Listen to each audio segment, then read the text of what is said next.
Well, hello, everybody. What's good? One of you guys should have called me and told me it was 5 o'clock. Shit. I was out there working on the motorcycle and coming, and Josh is like, so you're not doing the live stream tonight? And I'm like, yeah, why? I look at my clock and it's 5:07. I'm like, oh shit. Let me go running in the house. Well, anyways, hello, everybody. Welcome to Stay Fishy Friday. What's good, everyone? Now, I know that Josh said that he'd come over here and help me work on this computer and this OBS software to get it to where he can, stream from his house and be on here, and I can have other guests on here.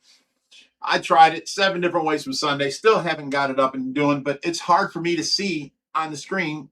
I have to, half the time I have to take my phone, put it on photo, and zoom in and read the screen like this so I can see what the hell I'm doing. Yeah, sent him the video on how to do it, but I watched like 10 different videos how to do it, and not one time that I tried it did it work. So I just need help, somebody that can see. A plan a day. Oh, look at Sue Ann. She comes up before I even ask. Looks good, sounds good. Thank you.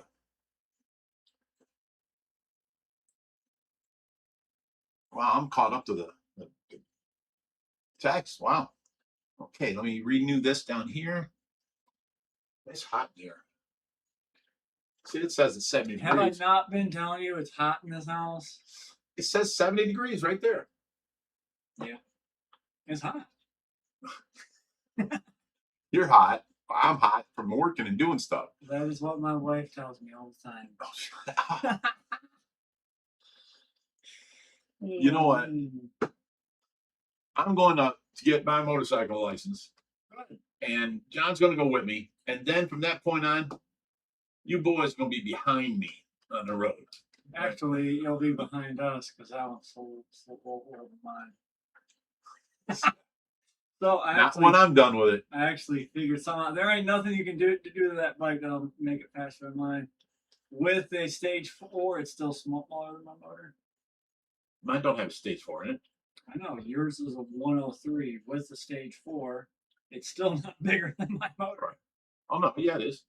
A 103 is stage 4 would be like a 123 or something like that. 17.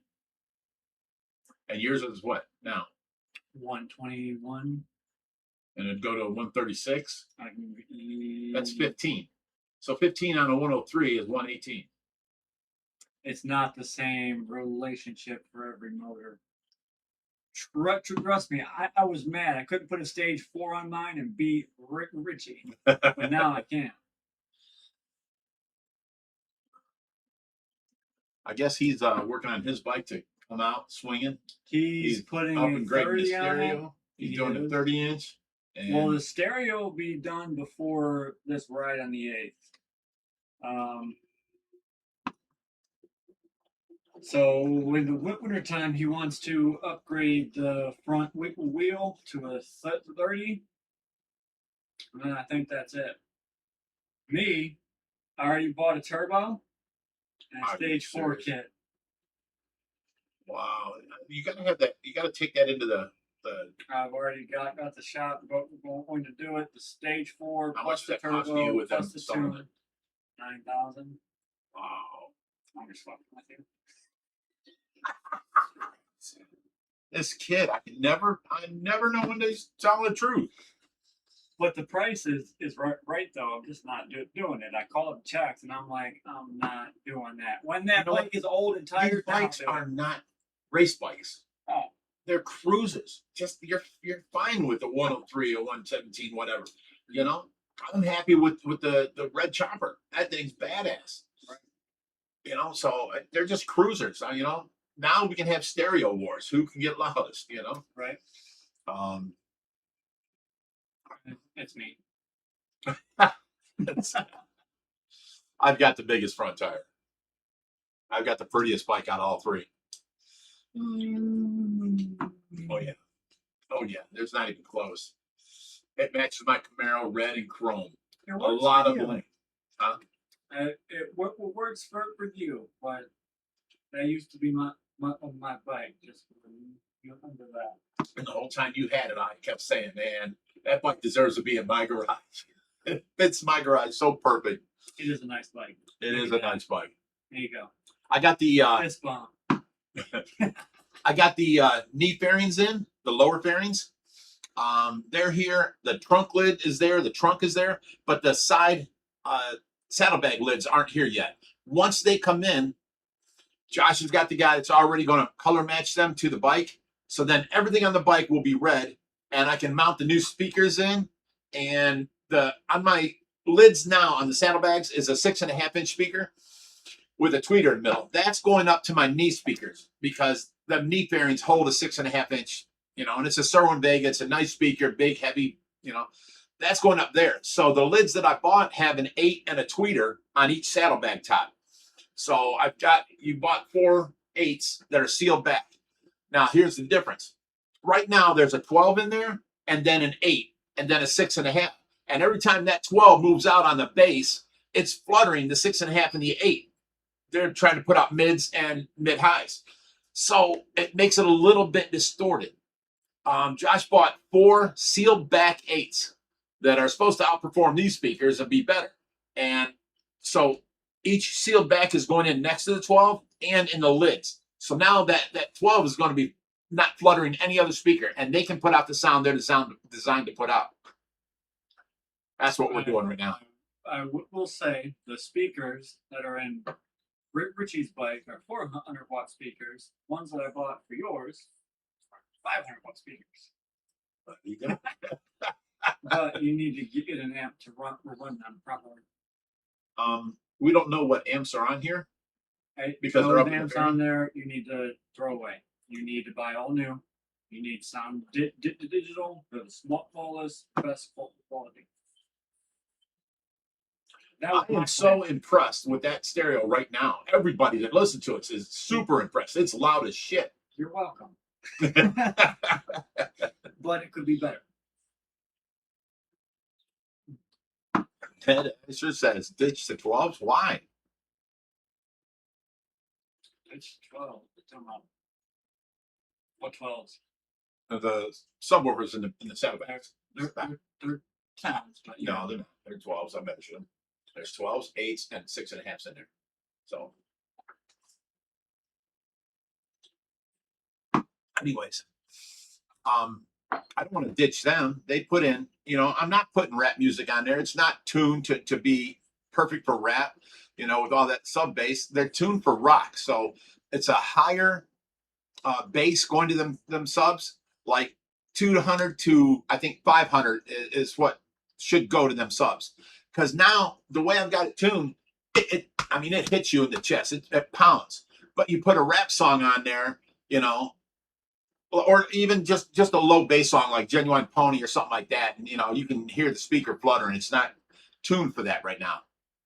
And I don't really listen to that. All my stuff is classic rock and heavy metal, and rock. He comes flying down the road like I'm gay.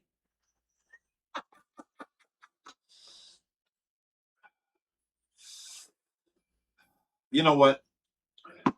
You're a grown-ass man now, right? I had to. I'm sorry. You're a grown-ass man, right? We agree on that? Yeah, what's up?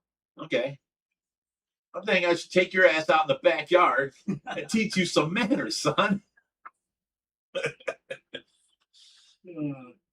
So I was out there playing it in the garage the other night, and I finally figured out how to hook up the tuner to my phone. I had to go and pirate an old version of this app because the new security software on my phone would not allow me to install the app for this tuner.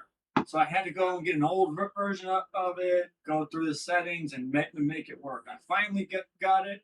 Now I can hook up my tuner, and I can control everything from the air, idle, fuel mixture. You can nice. set your is idle my bike the same way? No. Computer controlled? So I can actually tune my stuff by hand? No. Yours is set from the factory with the factory tune. With an ECM? You can buy a tuner, and then you can control it from your phone. Okay. You're talking an app? It is a module you plug in to the port, and then it hooks up to an app on your phone. How much is that? Anywhere from 300 to 1,500, depending on what you want. I just want to control the idle because all them big baggers, they all idle too high. You want that. But the problem is with these newer motors, you need a little bit higher idle because if you go too low, you're going to start damaging, losing oil pressure and all that. And if you leave it idle for an hour, so you like got hardly no oil yours pressure. you I get might it. get away with because it's still a twin V. Mine would destroy it. You got a twin V too. I have All an Harleys M8. are. Okay, but all Harleys are V twins. Yeah, but mine's an M8. It's got 4 spark plugs, so it idles higher. You need the oil pressure there. You need to make sure it has a little bit higher idle. It's at like when it's warmed up, the lowest it goes is 950 RPM. You like it about 700, 800. I like it about 500, 550. Yeah, Yeah. that would destroy it. Well, don't destroy any bikes I've ever had. Well, that All was my Harleys sound like that. 1999, you know? Oh, we got the blue Harley run and got it up, and it sits there. You know, it just barely runs, and it sounds just amazing. Right. You know.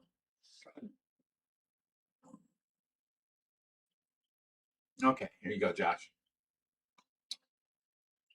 Jonathan Middleton, $2, didn't say anything, so here's to you. Here's to you. And the drinking word tonight is ouch on behalf of today's video. This guy hurts his toe more than anyone I know. My knee, my shins. I'm blind, and everybody leaves shit laying around. So I'm walking through with the camera looking at this, and I walk into something. God dang it. You know, and I look down. Why didn't you just put this on the side of the aisle? Why would you leave it in the middle of the aisle? You know, I walk into shit all the time because of other. You don't go into a blind person's house and rearrange his furniture. Okay. That's funny. That's not funny. Josh is like, that's what I'm going to do from now on.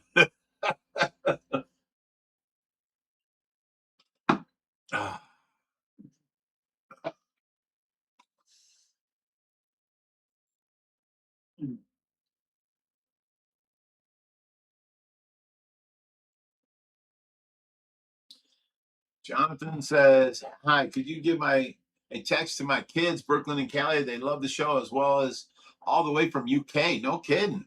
Here's to you, Brooklyn and Cali. Awesome names. Yeah, and any dasher says it's not a carb anymore, and that's precisely true. If it had a carb, you can get that lumpity idle, but it's fuel injected now, ran by a computer. Harley Gem, stop telling me to do what I'm already doing. Then Dasher says, the whole video is ouch. I don't need a walking stick. I just need people to pick up after themselves and be considerate when they set stuff down. Don't put it in the middle of a walk aisle. I don't want to hear it about people picking up after themselves. I was just out there in the fish room, and my legs don't work like they used to before, like Right. that Ed Sheeran song, right? Right. And I'm out there, I'm tripping over shit, and I'm like, this cannot happen. I'm pretty sure I screamed a bunch of profanities, and I'm like, get this shit out of my way. Right. And I'm like, Jerry's the biggest offender at all. I screamed, I'm like, I'm not working here if this shit's on the floor. I'm not doing it. And then I look around, I'm like, no one's in here but you, bud. I'm like, You're screaming at yourself. and it's just like, Here you go. I wear boots all the time now because my feet just aren't what they used to. I've got a bunch of hardware in them and they just don't bend. Yeah. So like I wear the boots to protect my feet and they're not as mobile, so I trip over shit all the time. Oh, it only gets worse when you start, losing your eyesight. Yeah. Sue-Ann, $2 says shout out to Jonathan's girls, Brooklyn and Cali.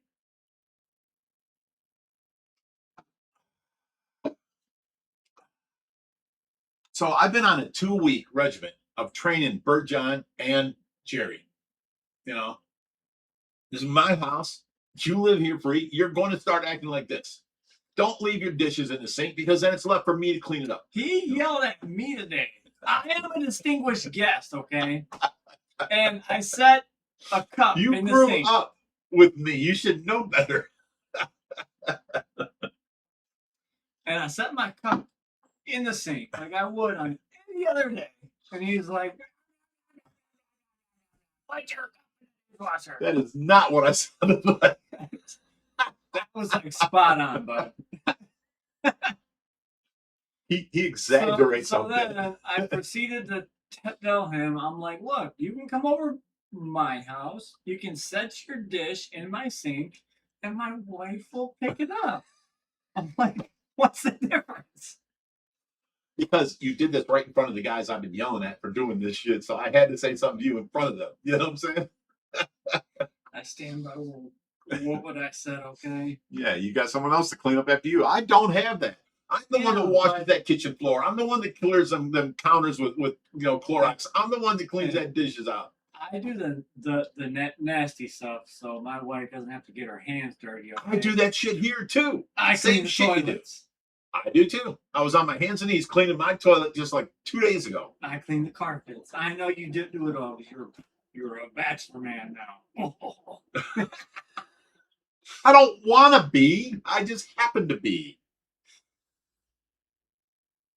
But yeah, the task. Dude, I miss life when your mother was here. It was so much of a help just to let me go out and take care of all the problems outside, and she kept the house clean.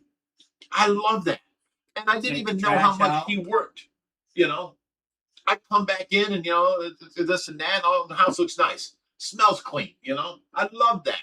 That is such a thing I miss, Now I clean the house. I take like the last 3 days I've been cleaning big time.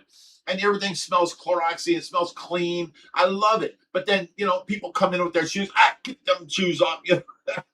And, it makes me be an absolute dick to people. But in the same sense, you people are living here free. You should, if you want to use my silverware, my dishes, put it back where you got it from, or put it in the dishwasher. Don't put it in the sink and think someone else is going to clean up after you. Yeah. It kills me. All right, let's see what else. But the moral of the story is I'm a distinguished guest. Yeah, you keep hanging on to that.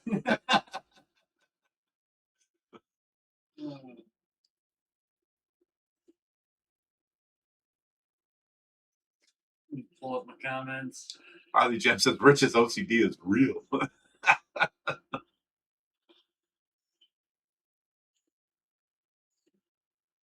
Uh-oh.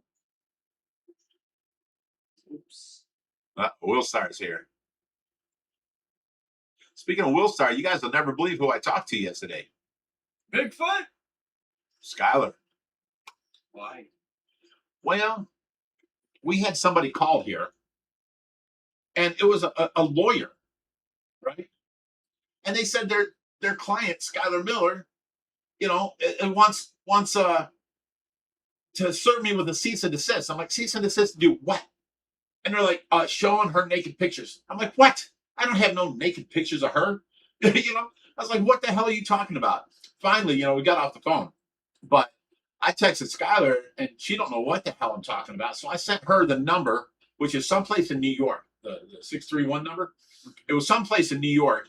And I sent it to Skylar, and she's like, I don't know what the hell you talking about. I haven't talked about you, blah, blah, blah, this and that. And, she started telling me how, she's been doing in pool. She won $3,500 in a pool tournament. Awesome. She's getting really good at pool.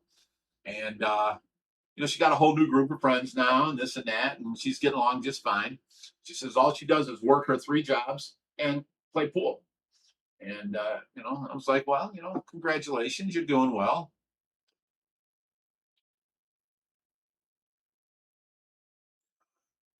Summer Lee says, I don't link Will and Skylar when I hear that. I don't know what that means. But yeah, she's doing good and she's happy.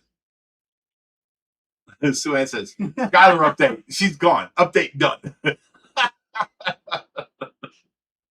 So Will Star actually was talking to me the other day. He wants to come over and start doing some OFR content again. You know what? We badgered him for like 2 years to get back over here, And you know, we decided, okay, he don't care about us. He don't want to be involved. Don't stick up for him for a minute. You stop. Let me get this done. He don't care about us. He don't want to be here. So we left him alone. Now he comes up with this great excuse about, you know, he's raising his grandkids. Now I gotta feel bad. But to let him back over now, I don't know. You know, he's never been a really good friend, has he? No, Will, sorry, you're always welcome over here. You know that, brother. Oh, gotta get my car fixed first. Here's the excuses. Oh.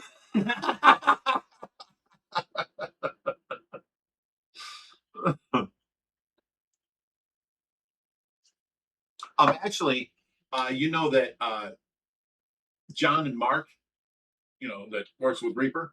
Yeah. John or Mark, you know, got his mom's money and this and that, and you know, she passed, you know, God rest her soul. And he bought a bunch of camera equipment. And he got a new car, and, you know, he got a place to stay and all that.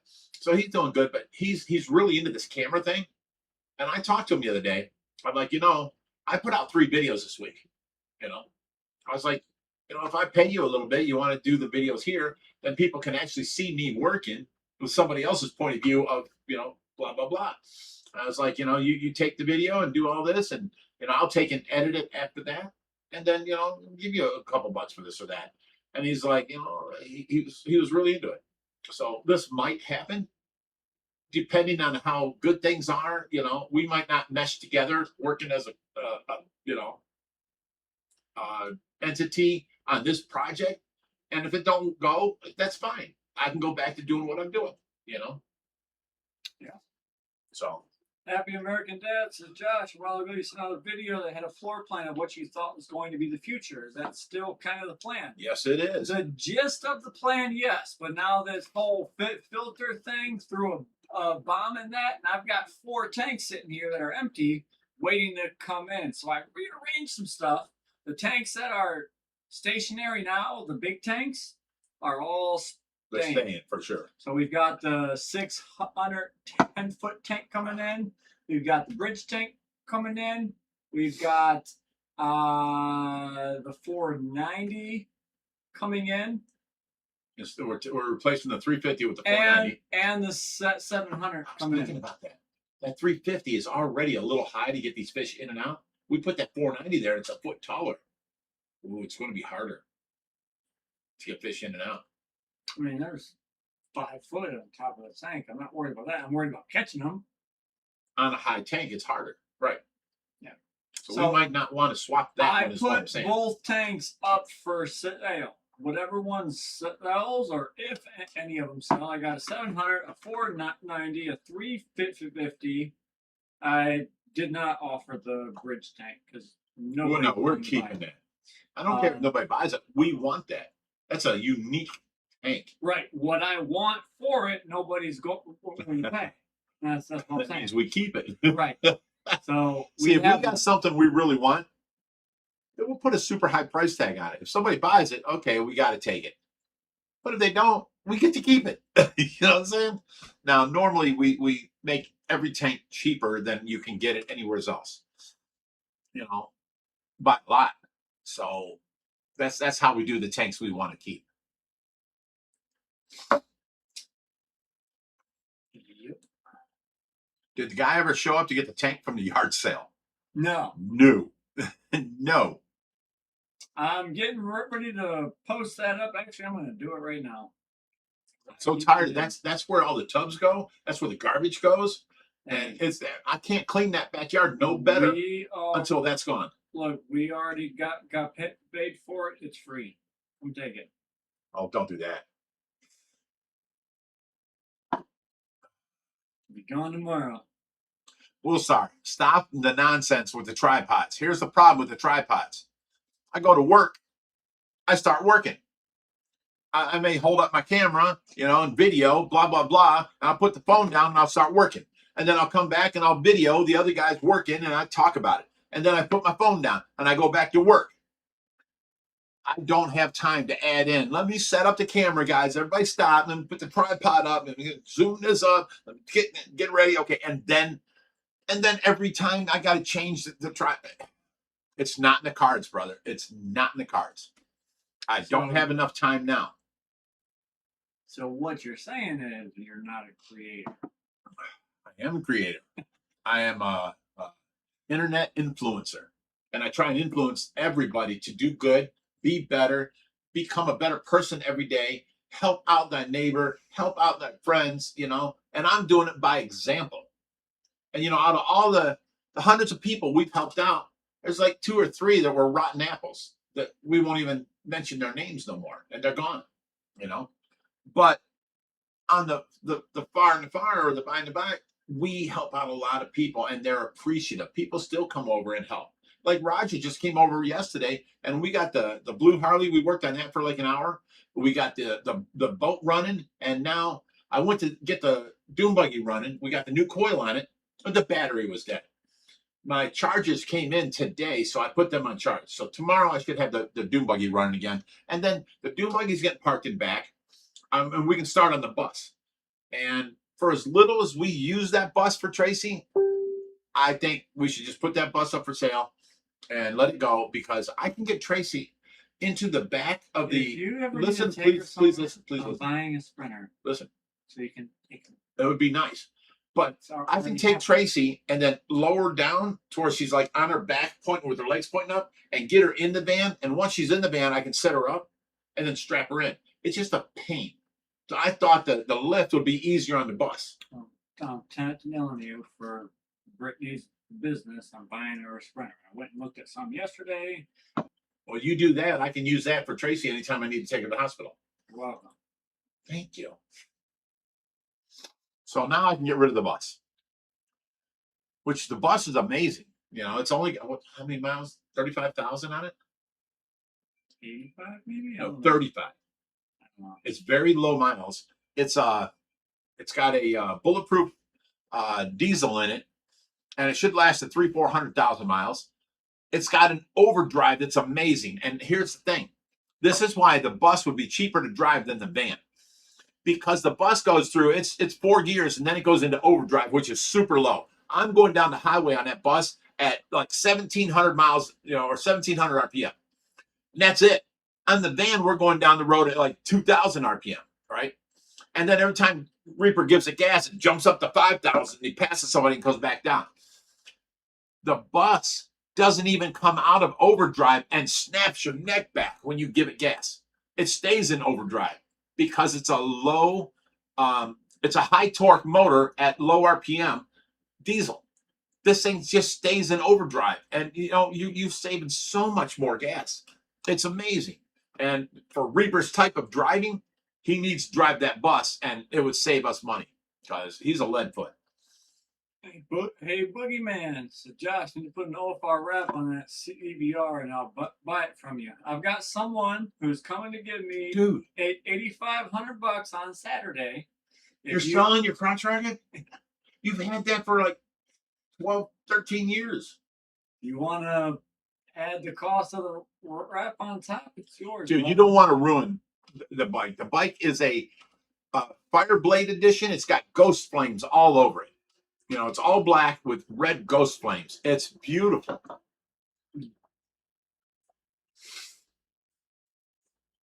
you serious? You got someone coming to get it? Dude, okay, listen, people.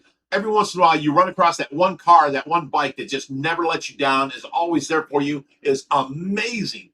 This bike here, when I bought this for him, or way back when, I took this thing for a little test drive, and I was on the highway. And, you know, I think I was in 4th gear. I'm doing 80 miles an hour. I downshifted and gave it gas to see what it's got in it. This motherfucker came right up in a wheelie. I'm like, whoa! And I let off, and it came down. And I was like, give it more gas, and it stayed up. And it was so controllable. And next thing you know, I'm letting down this wheelie at 120 miles an hour. I'm like, oh, my God, this bike is badass.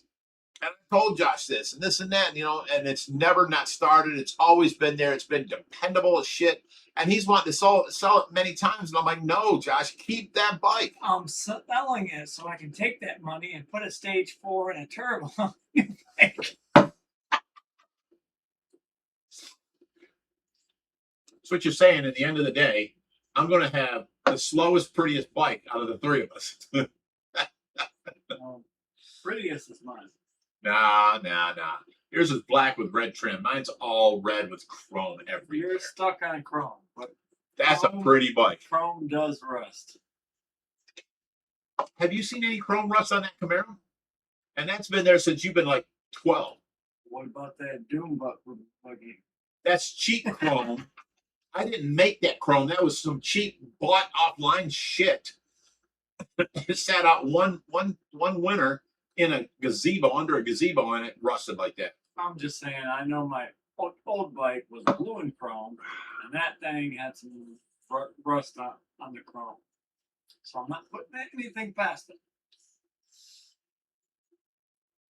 But I do think I'm going to do all this work. I'm going to put that bike up for sale in the spring. And which bike? Mine. You're going to do all the work and then sell it? Listen, I have taught you all your life. Let other people upgrade and build something, and then you buy it from them at a discount.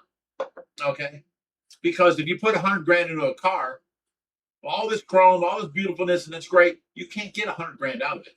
You're getting like 60 out of it. Okay? So you buy that, and now here you are going to put in 10 grand into this bike and then try and sell it come summertime. Why? What is wrong with you? It's fun, and I'll believe I'll get it right back out, if not more. And then buy what? I already have my next bike. It's a 2026 Road Glide, all black, 30-inch big wheels down in South Carolina, and the bike is immaculate. How much you want for it? $45,000. You ain't going to get $45,000 out of your bike. I'll get 35, and I'll put the other 10 in. Then don't put the 10 into it now. I don't think I'll get 35 the way it says. Why? Big motor, beautiful front rim, fucking amazing stereo, extended rear end, air ride front and back. Why wouldn't you? Because I've been watching these bikes for a long time, and Richie's got his up for 35. You don't think you can get 35 out of yours? he did not sell it. You did sell it, but you don't think you can get 35? I think you can. If I do these little bit without upgrades, yeah. Put 10 in, and I'm not talking about the stage 4 and the turbo. oh, okay. Everything else I want to do to it, yeah. Oh, all the little shit. Yeah, do all the little shit. Don't put that big money into it. So I might put like 2 or 3 grand into it. That's fine. 2 to 3 grand, and you can up it 10 grand from what you can sell it. Yeah, that's perfectly normal. Summerlee says Josh likes flipping things: fish, tanks, bikes, houses. Flip them all. I taught him this. This is what I did. I was a horse trader all my life. That's how I met Berg John 35 years ago. I got my first, rail buggy off of him, and then I got, a couple guitars, and then I ended up getting Big Boy, my Harley Quinn macaw off him, and I had him for like 20 years. Josh is not a millionaire. His daddy might be, but Josh ain't yet. No, I'm not gonna comment on that. Oh, you have potential, but you ain't there yet. Your daddy, with his properties, are all paid for. Yours, you got a couple you still got loans on that you have to pay. Not more than outweigh the value. I'm never going to tell you what the number is, but well above it. Above what? To be. He's like, I'm 13 inches, and I'm not going to tell you the real number.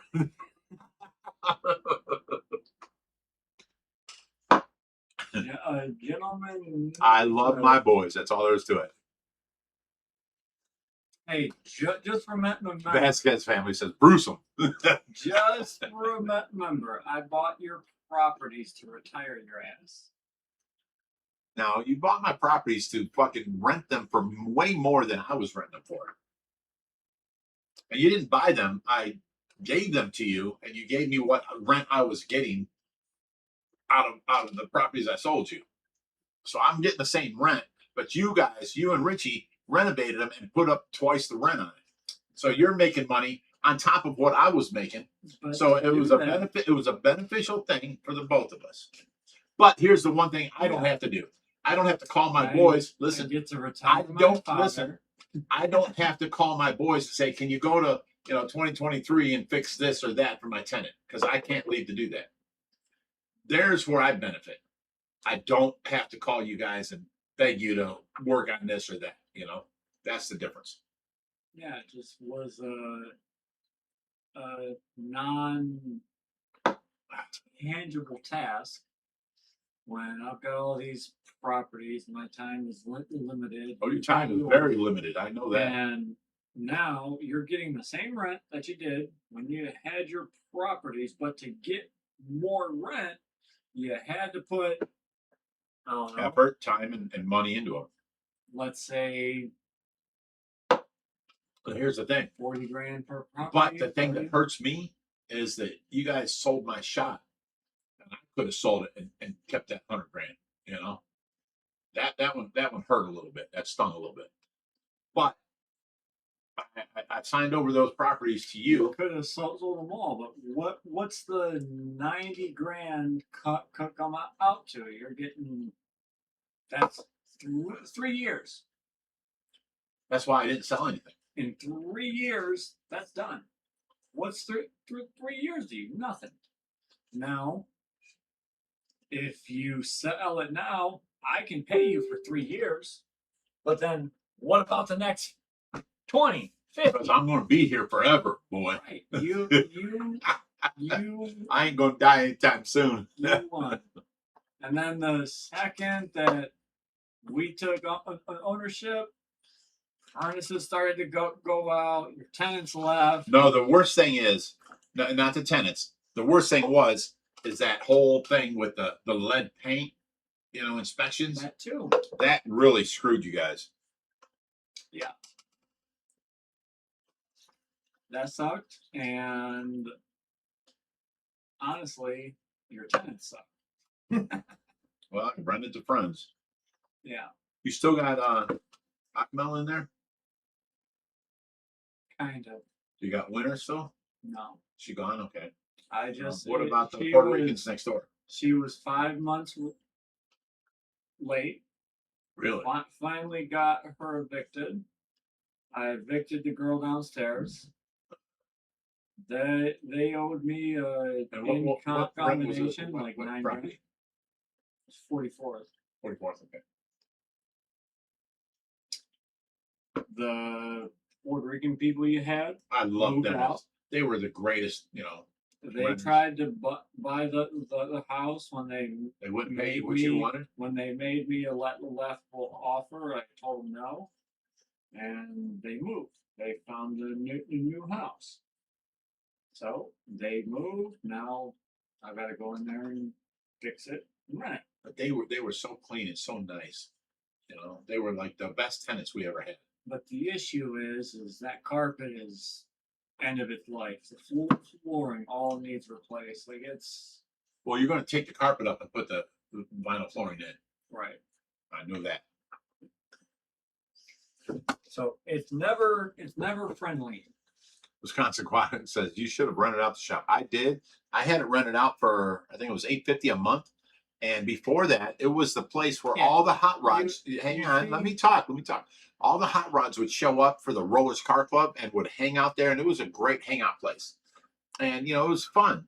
And then every shop I rented it to,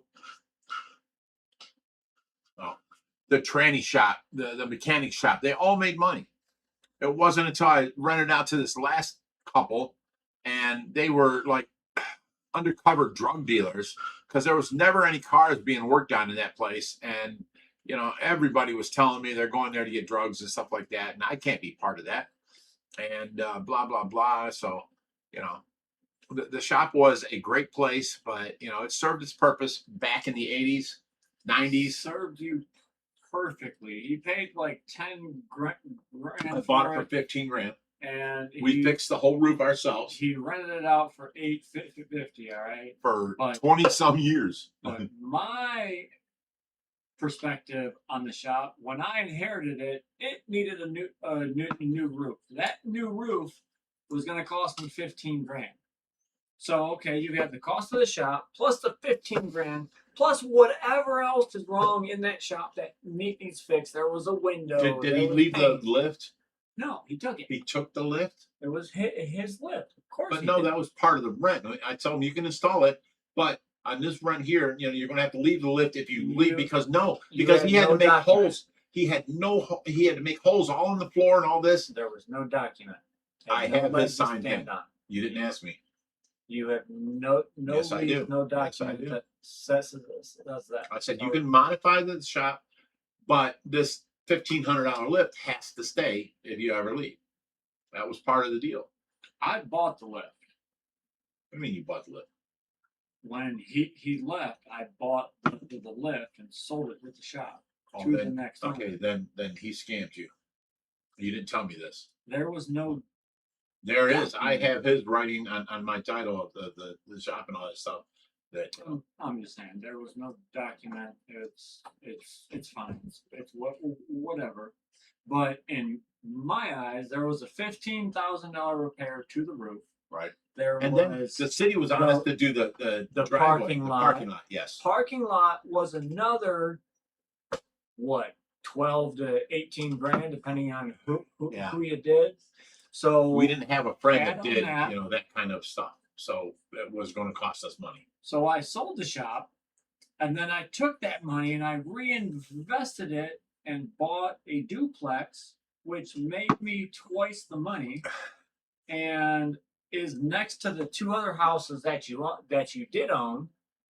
Are you talking about 2017 now? Correct. Nice. So, Now we own 3 properties in a row. So for That's me, is I said, hey, my dad helped me get this rental, and he's like, oh, I feel kind of slighted on that one. If I would have taken and I would have never pocketed sold. them, You know, I would have just worked.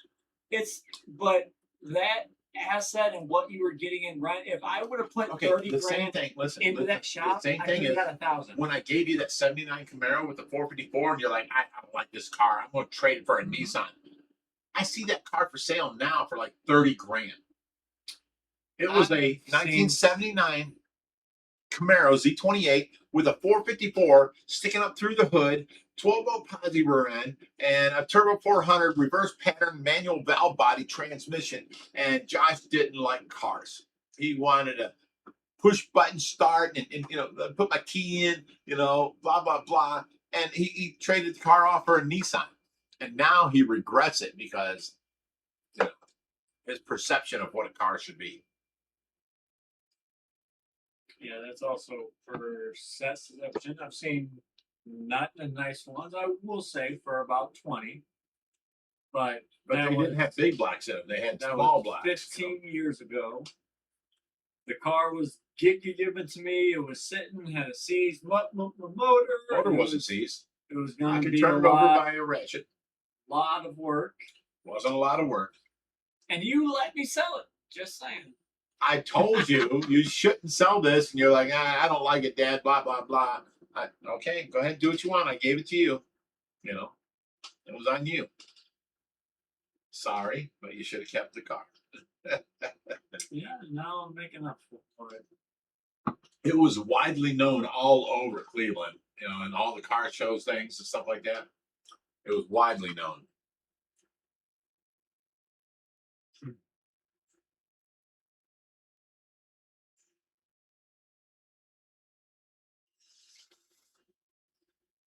All right, well, it is coming in on that 6 o'clock hour, so I am going to have to get out of here. And You've got 9 more minutes. Shut the fuck up. I drink it at empty, so. This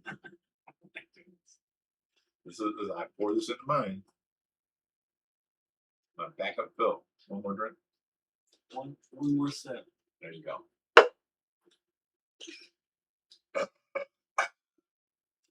That is grapey. That's grapey. Yeah,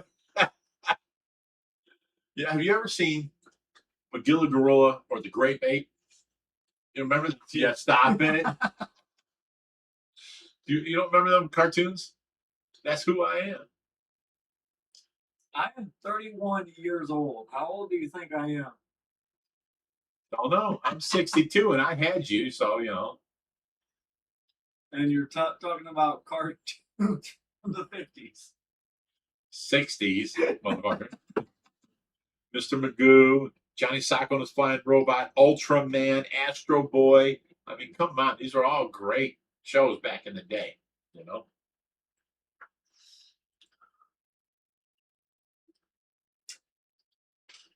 Aquafinity. Yeah, you just choked on your drink reading on it. You know? I'm surprised. I wonder if he had anything nice to say. Who? Can read. I can't read. Who said what? I can say the name. You motherfucker.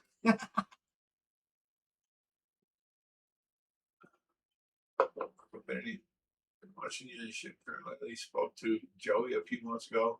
Logging Place would love to do a tour of Ohio Fish Rescue. You spoke to Joey and you still want to come here? Because he has nothing nice to say about us. He's he's a low life scumbag. Piece welcome of shit. to come. You're more than welcome to come anytime. We'll treat you like family, just like we did Joey, and then he turned on us. We don't even talk about him anymore. All right. Well, on that note, I am empty again. Tyler says, I'm 32 and I remember all of them. You poor bastard. All right. I'm out of here, guys. Oh, and Captain Caveman. Yes, I remember him. That was awesome. Send in the clowns. Reinforcement? The reinforcements.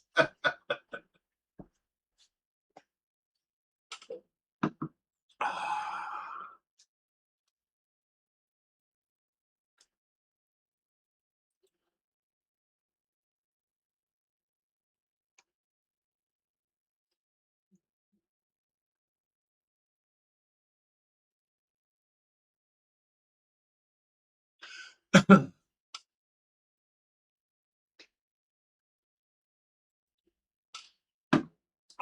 right. So let me see here.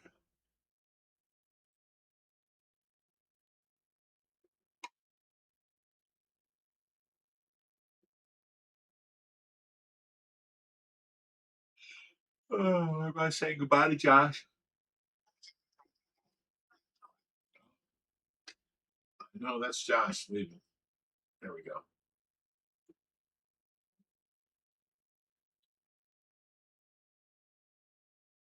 Well, just so you guys know, we decided, me, Jerry,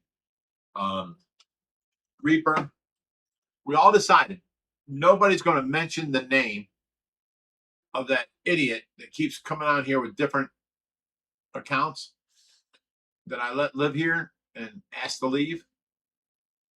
We're not going to give him no more time. We're not going to answer his questions. I'm not going to answer the phone during a live stream.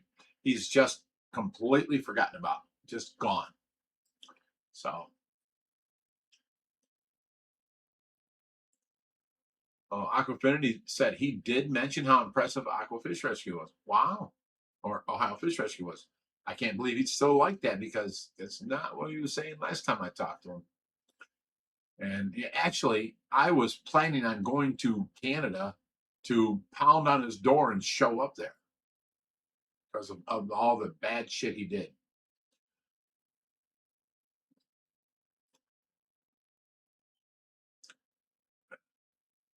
Anthony Zarro says, hey, Big Rich, how was it to have Paul Cafaro at the rescue? He was great. He was awesome. We had a great time. He helped us out a lot while he was here, and, you know, we had a great game.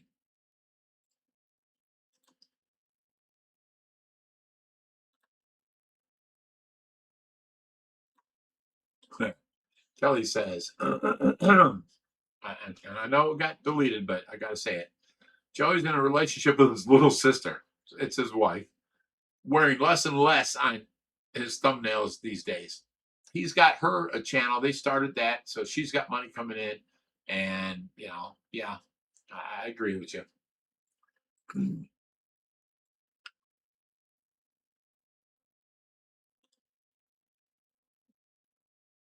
He's like Voldemort, the name we don't speak of. If you do, he will show, and everyone will regret it. Of course, exactly. Hi, Bellstar. Paul's a good kid. I feel old even saying that, but he is. You know, when he was up here, I took him to his first strip club. Me and Tracy took him out and took him to a strip club. And I went behind his back and told everybody, oh, this is a huge YouTuber. You know, I exaggerate a little. He makes over 100 grand a month. You guys need to, you know, he had like eight strippers all over him. He was just like, he was looking at me like, oh my God, this is the greatest night of my life. He had all these girls all over him. It was crazy.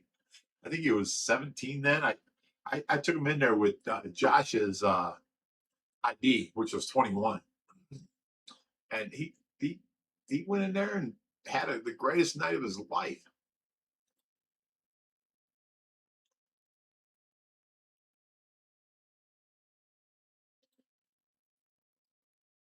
Oh my God. Let's stop.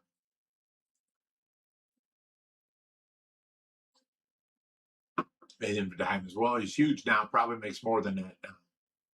Well, I was exaggerating then. I think he was making like, you know, 40 grand a month or something.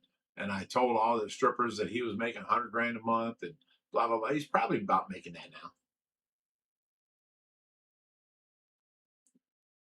J Rod says, what's good, Rich? How you doing now? Cheers. I'm actually feeling a lot better. Actually, I hit 247 pounds today. I am down 97 pounds. Okay.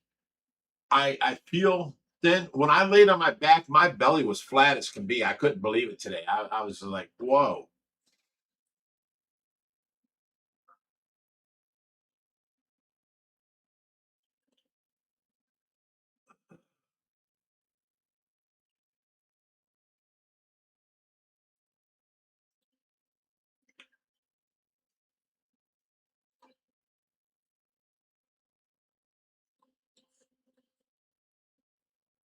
See, you guys don't understand.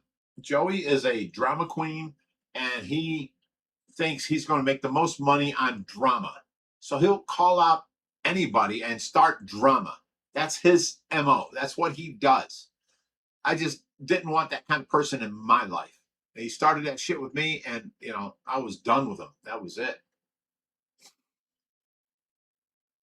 All right, let me go here and do this.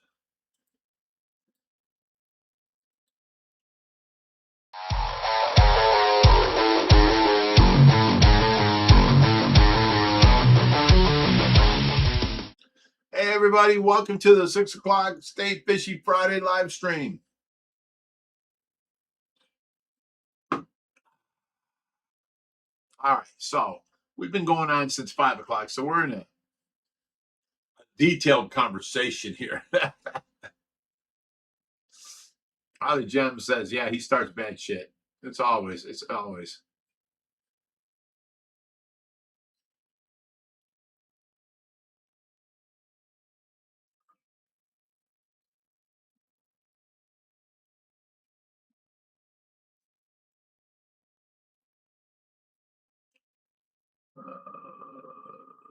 Let me see here.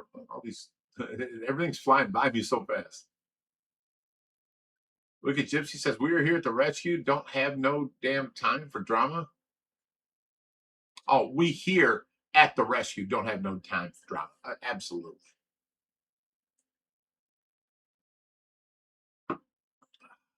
Stella Bingley says, hey, Big Rich, Tracy, and everyone at Ohio Fish Rescue from Stella in England. Well, here's to you, Stella. Jerry, you want to cheers, Stella? Yeah. There, see that? There you go. Tried to signal Rich. Get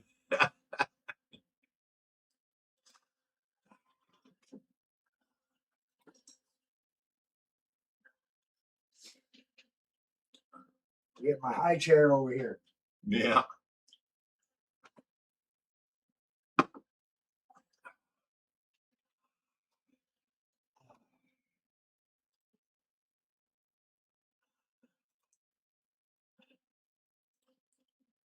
Dude, all the drama is in the deleted comments. Wow. Wow. Okay.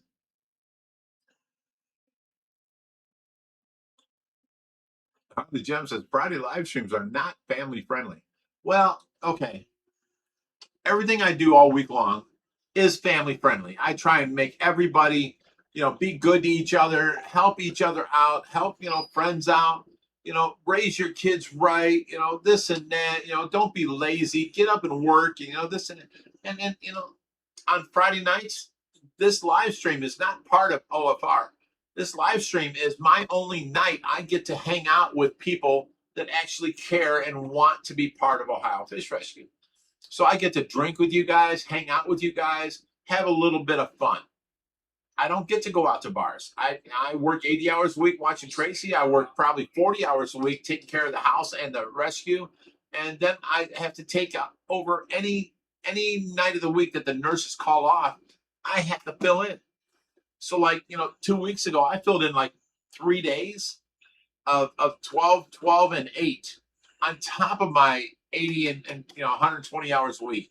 80 hours for, you know, watching Tracy, and then 40 hours for, you know, working at the rescue. And then I had to take on 2 12-hour nights and an 8-hour night because they couldn't find a nurse to fill in when the nurses called off. So I mean, like, this is my only time I get to hang out with people that care, that I can just be myself and have fun with, you know. Does And- she even have a nurse right now? No, I'm watching Tracy right now. I thought you had a nurse this afternoon. No, My bad. not till 11 tonight. I gotta watch Tracy, but I can hear her. Oh yeah, I know machines. how we do it every Friday. I understand that. I was thinking if you had a nurse, you wouldn't even have to bother listening. But Yeah, then again, half the nurses are. You gotta follow. You gotta watch them as well as Tracy. well, the new nurses, I always have to watch Yeah, them. I Yeah, know. so, and that's even more hours. But anyways, James McNally says, "How's the green snake? He's caught. He's back in his cage. He's doing great."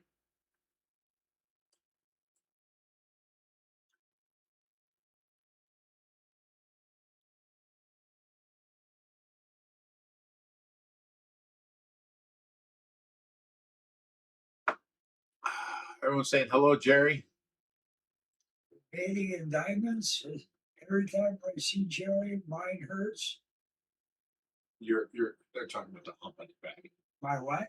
The hump on your back. Oh, yeah. Well, thank my father for that, or my family. It's hereditary. James McNally says, "I love Big Rich, Tracy, and Jerry." Well, thank you. See, this is why I hang out with you guys every Friday night. I love you guys too. Where's Jerry's drink? Jerry hasn't touched a drink in 40 years. So he drinks his coffee or he hits his vape. 43. 43? Yeah, it was 40 years before I moved here. Okay. So it's been at least 43. Jem says, "I vote for waiting on the drinking word." The drinking word is ouch, as you know, made for today's video. Ouch, ouch, ouch, ouch, ouch. There's 5. Drink up, guys. James McNally says, "My favorite moderator is Sue Ann." Aw, someone's got a crush. Okay, ouch, everybody. I finally found it. I hope this one's got something in it.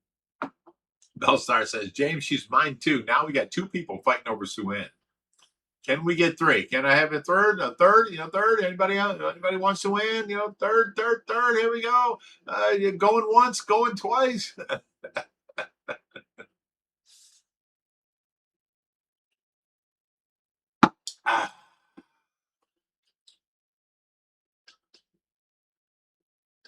Lee Ord says, "Can't wait till all the Pimas are in the pond together. Love you guys. I can't wait either. You know, we need another. They're at 3 foot. The one in the pool pond is almost 4 foot.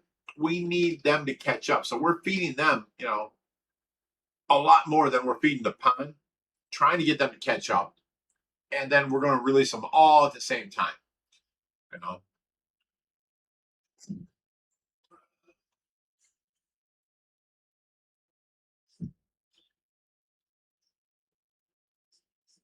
Bellstar says, "You're looking so handsome tonight, Big Rich. I want you guys to know I reached 247 pounds today. I broke the 252 thing. And I'm down 5 pounds from that. By tomorrow, I should, because I was 247.1 today. By tomorrow, I should be 246. Now, that's going to be 97 pounds down. I'm almost lost 100 pounds. And I'm going to keep going.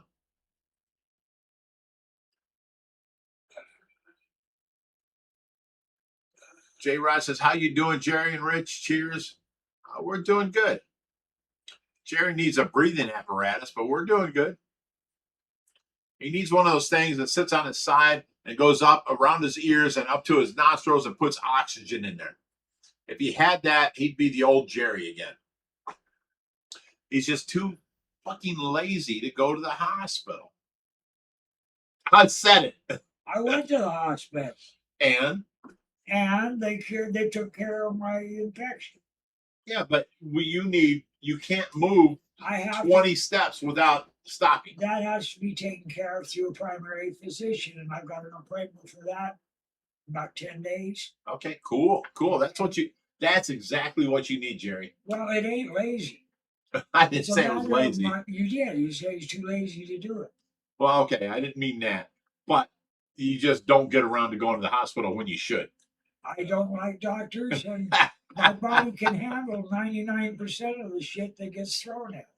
No, you need oxygen. I gave you Tracy oxygen, and you were like instantly better. You know, It helped. right. So if you had that machine on your side and you had oxygen all day, an oxygen concentrator is what it's called, and you'd have a thing going over your ears, 2 little hoses going to your nose, and then back over your ear. You would be back to 10 years ago, Jerry. You know what I'm saying? Because the oxygen helps for sure.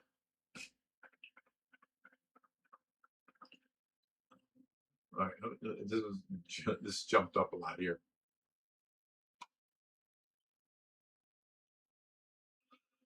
Oh, okay. Sean says, how are you losing weight?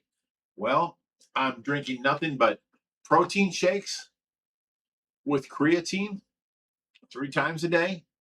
I wake up and I don't like coffee. I never drink coffee. I hate coffee because coffee and cigarettes were the smell my parents had me at. You know, my mother and my grandmother had a pile between them, and they would light one before the last one was out, and it was just disgusting. Every morning, any food I'm trying to eat my cereal, and all I taste is cigarettes and coffee. It's disgusting. I hated it. So now I'm a grown ass man. I don't like that shit in my life. I don't drink coffee, but I drink this protein coffee. It's in a powder. I put it in with my vanilla protein powder, and you know what? It gives me 200 milligrams of coffee, or I'm sorry, what's that called? You get from coffee? Caffeine. Caffeine. I get 200 milligrams of caffeine from this, so I'm up and going, but it tastes like a vanilla milkshake. I don't mind that at all. So, I'm doing that, and then I get up and go all day long, and this and that, and I don't eat much. Like for lunch today, I had 4 pieces of pepperoni. I drank a whole bottled water, and then I ate 4 pieces of pepperoni. My belly was full, and my mouth felt like I ate a lot. You know what I'm saying? And then I don't eat nothing else the rest of the day. So I am losing weight every day. Like yesterday I was 249. Today I'm 247. I lost 3 pounds since yesterday, and it's crazy. So now I'm going to be down to about 247 today. I'll probably be 245 tomorrow. Now, see, I only weigh myself once in the morning after I go pee. I then step on the scale and I weigh myself. I don't weigh myself the rest of the day because you fluctuate. You drink water, you drink protein shakes, you're going to get higher, in weight. We are not answering nothing on the live stream. Fuck off, and you know who you are.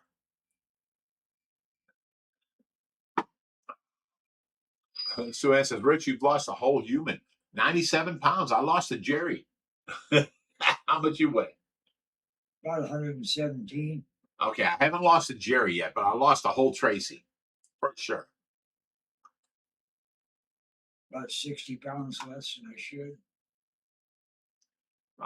Stella Bingley says, you do work at the rescue, work on your house. You do hours looking after Tracy, and you never hardly leave to go out and enjoy your Friday night, Big Rich. You deserve it, babe. Well, thank you. That's what I'm saying to everybody. I'm so committed for all this other stuff that this is my only time out, is my Fridays from like 5 o'clock until 9 o'clock. This is, I get to hang with you people who actually like me. You know, I don't have to go to a stranger's I bar. still can't figure out how he talked me into this. He don't even like me.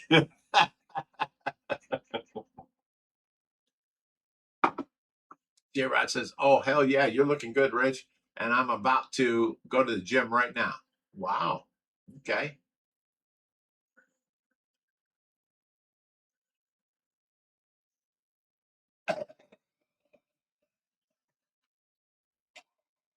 So thank you, Gypsy. Let's not lose a Jerry.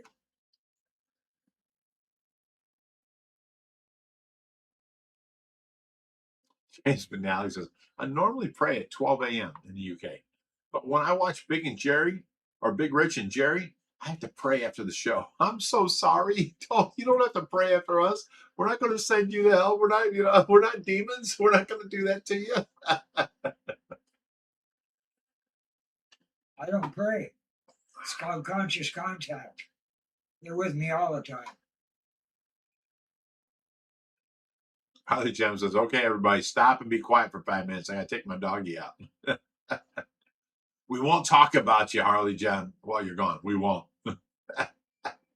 It's when Have everybody you guys heard what Harley did? when everybody shuts up after you get back, that's when you're worried. Right.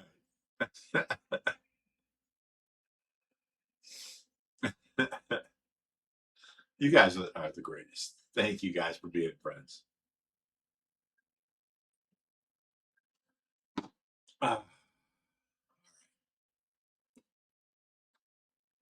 See, look how good Tracy's doing. We don't hear no alarms going off. She's out there. I just moved her before we started.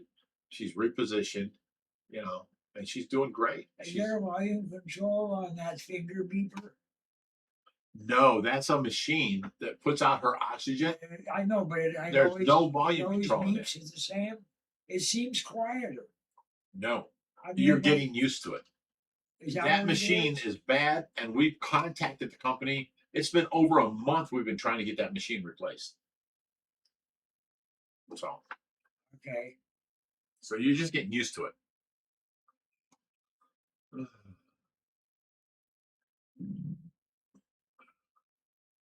So, anyways, I put out, now listen, guys, this is serious. August 8th is MGK Day. Look it up on the internet, MGK Day.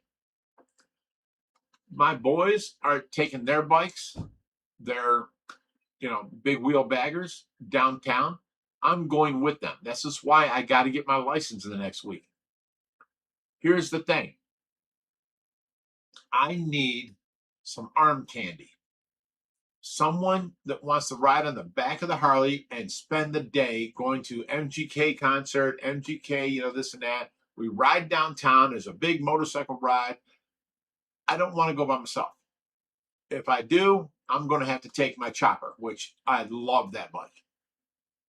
But if I got a girl who wants to go with me, I can take the big wheel bagger, 30-inch front tire, 5,000 watts of stereo system, air ride front and back. It's beautiful.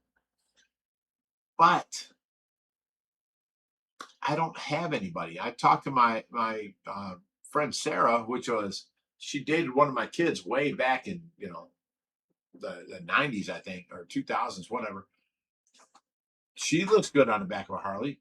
I'm not hitting on her at all. But I just need someone to go with me.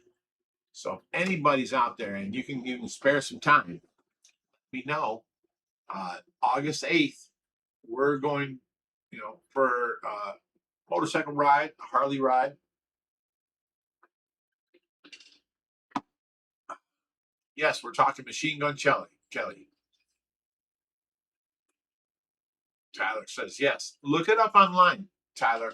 Go look up MGK Day. It's August 8th. It's a big motorcycle ride. We're involved. We're going to be there. I just want, somebody that wants to dress the part, be on the back of the bike. Give Skylar a call. No. I talked to her yesterday and I did not ask her. I'm not. Somebody bought crazy cichlids. How do you Bad figure? suggestion. What's that? Oh, crazy cichlids, I gave Skylar. I said somebody bought Oh. crazy cichlids. You don't like Bad Skylar at all. suggestion. I did not even ask her, okay? She's got her new life. Everything's good. We're talking now. There's no, hatred, so we're good. I'm not going to ask her to go with me.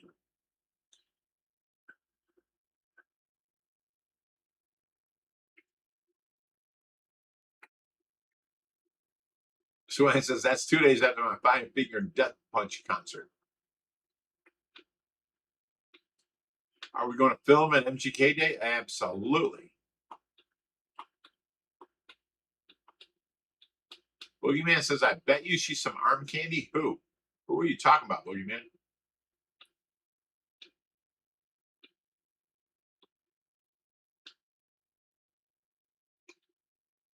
Take Reaper as arm candy. No. Suan's got a man. She can't be arm candy. Stick Jerry on the back. No. We can't do that. Be a good way to test my reaction time. Dude, how are you going to be arm candy on the back of my bike? That's what I mean. It ain't gonna happen. If somebody wants to try to stick me on there, I'd like to see it. I mean, Mark Bridge says, are you crazy making friends with Skylar? Listen, I haven't tested. I don't want to be enemies with nobody. I've done nothing wrong to anybody. I'd rather go on as friends and keep them at arm's distance. She's never going to be back close again, but she did too much damage.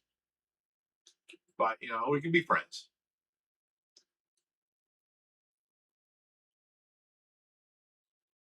Jerry in the mermaid outfit on the back of the bike. How you going to split your legs? Are you going to sit side saddle? I had a lady on the tour try on the mermaid costume today. Mark can look pretty on the back. That's because family says, good time for the mermaid outfit. Take Rodrigo. That's funny.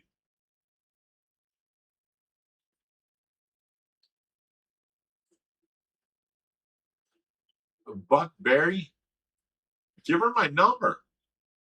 I don't care who I take. I'm going there anyways. I'd rather have somebody looks nice on the back. Whether God, you're there or not, whatever. I don't care.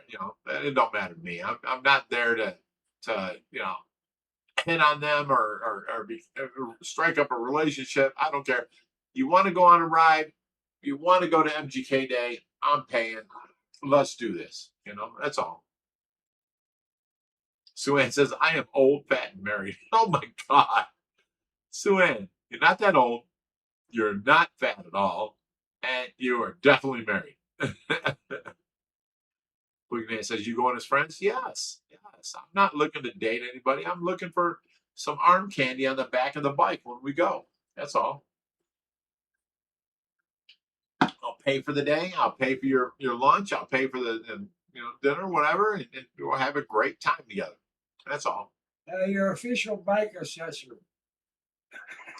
Crazy Cichlid says, what about the girl who was texting you every morning? Who's that? Belle. Oh, Belstar? Yeah. She is taking care of her mom, and she's in like Missouri or something. She ain't coming. Take Jerry in the mermaid outfit out back to your big wheel bagger, Rich. Like I said, anybody that wants to try that's going to check my reaction time. Summerlee says, you're not old or fat, but you are not approachable, Suhan. This is true. Now, anybody would be absolutely lucky to have Suan as a wife. She is a hell of a cook. She takes care of things. She handles things. you know, and she's not a fucking, I don't know. She's a good girl.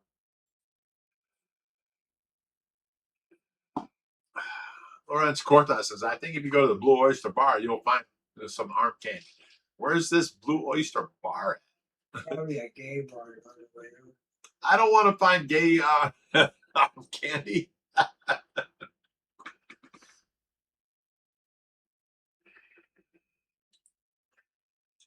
Doopy says, are you going to the name of the rescue like with the OFR? Yes, absolutely.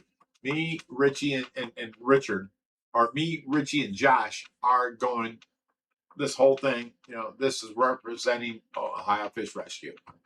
So, Get that blue bike running, you should put Reaper on it. Crazy Cichlid, you said Belsar was making you feel good every morning, saying she is very sweet. She is very nice. She is absolutely nice. But she's in Missouri, like, I don't know, 15 hours away. Oh, Lorenz says Blue Oyster Bar from Police Academy. Okay. Xanthi says, Sue-Ann is single? All right, hit me up, girl. No, she is married. She has a husband. She is loyal to that man. Stop it, Xanthi. Anybody out there met Depth Star? Depth charge. Depth Charge. Yep. What I That's say? her, man. You said Depth Star. Oh, I'm right. like you were part of the Jedi. Ouch! I don't stub my toe, I stub my brain. Jonathan Middleton says, where did you find the snake didn't manage to watch that episode? How can you not see our episodes? We found them at the back door going out onto the pond. Boogeyman says, you're going as friends, Big Rich? Absolutely. I'm gonna barbecue that damn thing. You will not.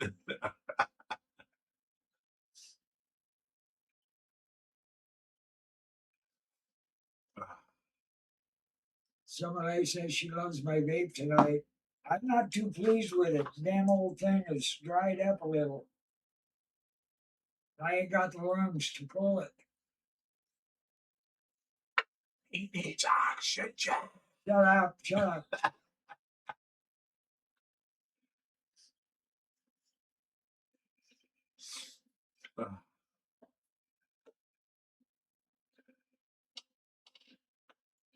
Achilles says, Rich don't do vapes, right? We healthy out here? I don't smoke. I've never smoked. I've never touched a cigarette. I don't even clean up other people's butts. I don't touch them. They're disgusting to me. I've never once in my life touched a cigarette. I don't smoke. I don't chew tobacco. I don't do shit. You know, back in the 80s, I walked away from Coke and I've never went back, period. You know, I got like, I don't know, 4 felony charges and like 7 misdemeanor charges in 88. And that was it. I walked away from that and never went back. Never touched drugs since. I don't fuck with drugs at all. And then I got to deal with, you know, John and Mark and you know, Reaper and Jerry here, always smoking fucking weed on the back deck. I can't stand the smell of that shit. It used to be good back when I was young. In school, you had the scents, and it was good smelling. Now everybody thinks the skunk weed is the best. You know, your fucking weed smells like shit. I can't stand it. Why do I want to smell skunk, you know, in my backyard? It's horrible. If you guys would pick a better, go for the Blue Dream, go for the Maui Wowie. I don't care. Go to these dispensaries and buy stuff smells good. I can't stand skunk weed. And everything they smoke is all skunk weed. And I go out there and I sit down at my table and they light up, start smoking weed. I have to get up and I have to go back in the house. It's disgusting. I can't stay at my back table because of how bad these people smell. It's horrible.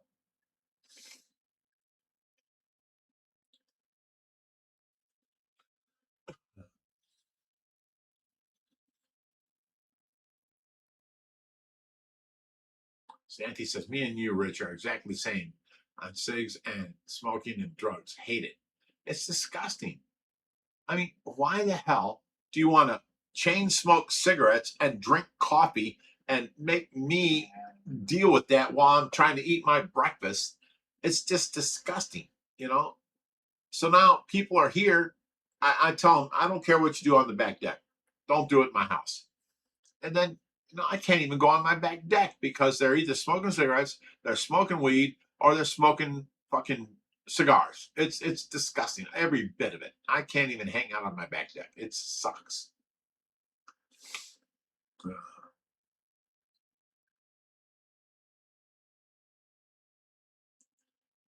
Crazy Cichlid says, yeah, it smells like cat pits. Yeah, it's about the same.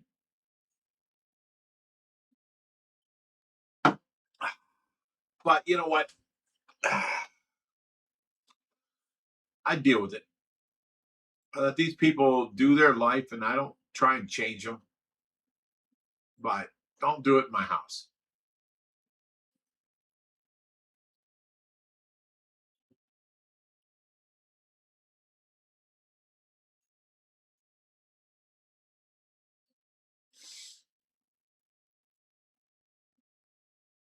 Sue Ann says, that's why the Kirby was in the closet. I sprinkled the floor and vacuumed before we left. You know what? We couldn't find that damn Kirby. We looked in every single room. We looked downstairs. I looked at Jerry's room. I'm looking everywhere for this damn Kirby. And I find it in my coat closet. What the hell? It never went here.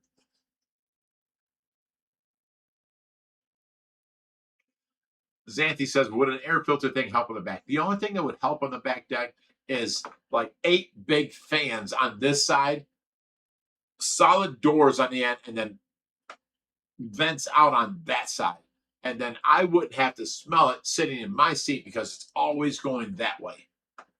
Past me, fresh air to them, and then goes out that side. That's the only thing that will help.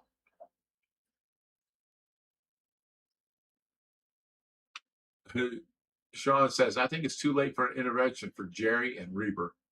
Yeah, they're kind of set in their ways. James McNally says, can't you buy a fan for the deck so it blows the smoke in a certain way? Here's the thing. You have a little 24 by 24 fan blowing this way, and then the whole deck gets air coming this way. Now, you're not going to overpower the whole deck. It's coming your way, and that's all there is to it. And, I don't know what to tell you.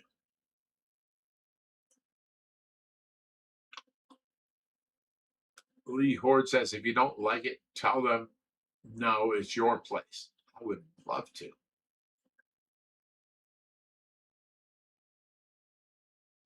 So now, here's this.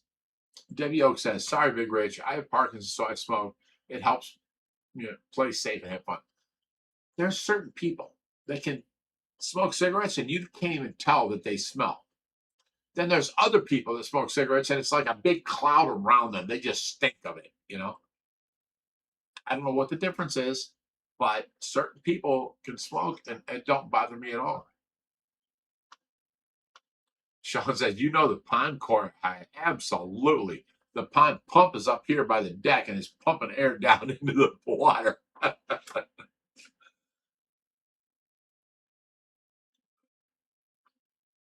Tyler says you got to have them start doing the toilet paper rolls with fabric softener. It helps the smell you want, smell it or almost. Okay, here's the thing. I see that, you're 15 years old. You're at your mom's house. She don't want you getting high. You get high. You're sneaking behind her back. So you exhale into a toilet paper roll full of, dryer tape sheets, and it takes away the smell. I get that. But see here, I have these guys that think they can, smoke and do everything on the back deck. Well, the point is they ran me off the back deck. Now, if I go out there and I sit down and start talking to you, Jerry will light up a cigar, fucking Reaper lights up a fucking doobie, and fucking I'm just like, I get up and I leave. They, if you cared at all, you wouldn't do this while I'm sitting there. You know what I'm saying? You would be like, oh, man, I know he don't like this, and just not light up while I'm out there. I thought in my mind that's the way things should be. It's not that way. They don't give a shit whether I'm there or not, and they just light up whenever, and it kills me.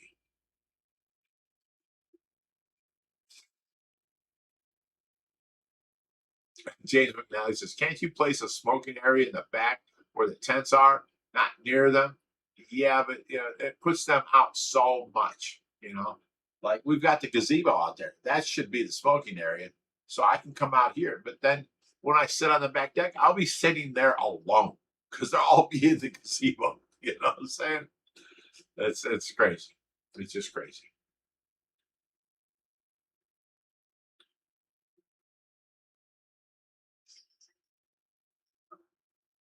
Uh-oh. Somebody's here at the front door. Who is that? No, Tracy. Front door. No. Here we go. Oh, that's John going out.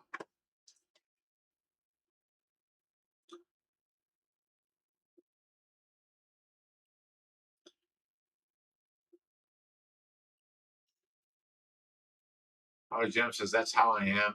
If you don't smoke, I go far away or go without. That's awesome. James McNally says, you're cool with me, Big Rich. I don't smoke. I never learned how to. Crazy Cichlid says, the OFR van is looking rough. Maybe need a bigger van. We've always needed a bigger van, but we've made it work. What about the barn fams? 100% get your point of the view, but one end facing one side and another fan facing the other, facing the porch. Tyler Kerr says, night nurse, not till 11 o'clock tonight. Sean says, the gazebo would look like Cheech and Chong were visiting. That's what the back deck looks like.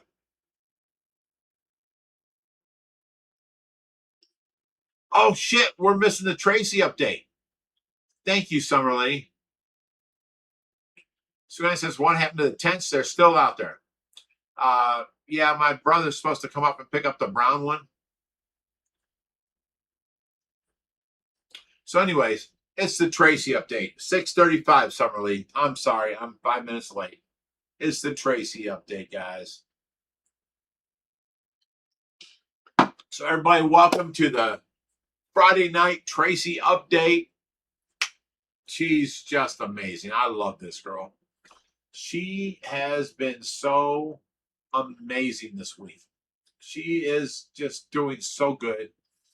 I haven't had to call the doctors. I haven't had to call the hospital. I haven't had to do shit. She is just breathing on her own. And I actually turned it down from 4 liters down to 3, and she's still at 100%.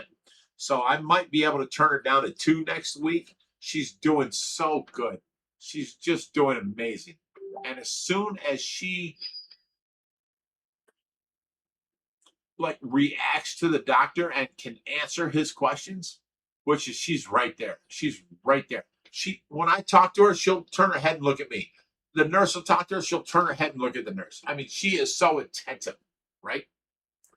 But when the doctor comes, because I call them moments of clarity. Oh, look how clear, Tracy is. She's looking at me. She's acknowledging me, this and that. But when the doctor gets here, he needs to ask her, questions, and she needs to answer him. Soon as we get to that point, she moves. She's at the top of the vegetative state. She moves from the vegetative state to the minimally conscious, and she is open to 8 more programs, right, of helping. And this is what we're waiting on. So the fact that she is now moving her arms all the time. I put her arm at her side, and I put this little Hello Kitty, stuffed animal. I put her arm on it, so it's not touching skin to skin. She'll pick up her arm and she'll put it over on her belly. She wants her arm where she wants it now. She's moving her arms now. So I'm thinking the next thing comes in is her grip, okay? Because when she coughs, she grips, she holds on. If I pull away, she'll grip and hold on. But if I ask her to squeeze my hand, it don't happen. So we're waiting, we're waiting on her. She's doing more than she's ever done before. She is so alert. She watches me. She watches the nurse. She'll move her head from this side to that side, depending on who's talking. She is just, she's come so far. She is amazing. She's fighting. And I kiss her on her forehead every day, and I tell her I miss her, and I will never stop taking care of her. Please, honey, please come back to me. And I don't know. But the point is, she's doing so fucking good. I don't see it's going to be very much longer. She has, you know, kept on going for the last 6.5 years. She has built up and she has never stopped. At any point, this could stop, and that's it. You'll never get her no farther. But she don't stop. She keeps on doing new things. Now she's moving her arms, which means she moved her toes first, then she moved her ankles, then she moved her legs, then she moved, her head, but her arms were the last thing, and now she's moving her arms. I can't wait till she can move her hands. When she gets to that point, she's going to go into the next situation. And, it's going to be so much, not only easier for me to take care of her, but I can ask her, are you hungry, honey? And do you want some chocolate? Do you want, some grapes, this and that? And I can ask her and she can tell me, because they won't take her off the trach until she is minimally conscious. If she's conscious, she can now, we don't have to go in and suction her out no more. She can handle it on her own because she's almost conscious. We can take the trach out, and then I can feed her through her mouth. Here's some chocolate, honey. Here's a Hershey Kiss. Here's a grape. Here's a piece of watermelon. And she's going to it's been almost 6 years with nothing in her mouth. She's been fed through her belly, it's called a peg tube. And she's been fed nourishment in there every single day. So her mouth don't really get nothing. She don't swallow nothing. She don't, she deserves to have good flavors back, a piece of watermelon, and swallow that. A piece of cantaloupe, a piece of Hershey's Kiss. Oh my God. Her life will be so much better as soon as she, gets to that point. And, she's amazing. She has fought every single bit of the way here, against all doctors, everything they said. She'll never be off of these 8 machines. She worked off of the 7 of those 8 machines. Then she worked off of that 8 machine. Now she's here, and we're she's such a fighter. She deserves to come here, meet her granddaughter, and then play with Barbies and raise her granddaughter with me. She deserves to meet her grandson and play with this. She raised 3 boys. We went through the big wheels. We went through the rock and Bach era. We went through the remote control cars and stuff like that. I went through the wagons area. We did all this with the boys. All she ever wanted was a baby girl. And now she's got a granddaughter. She deserves to be here. She does.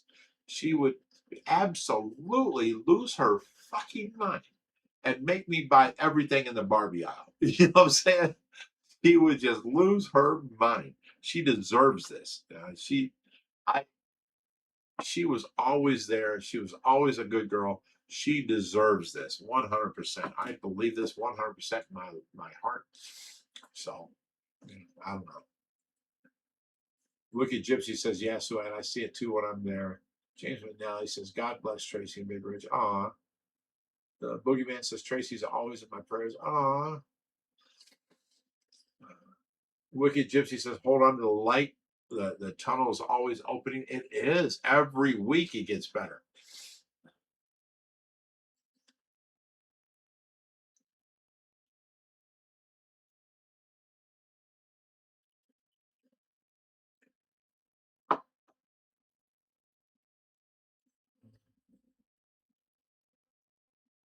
All right, go to the bottom.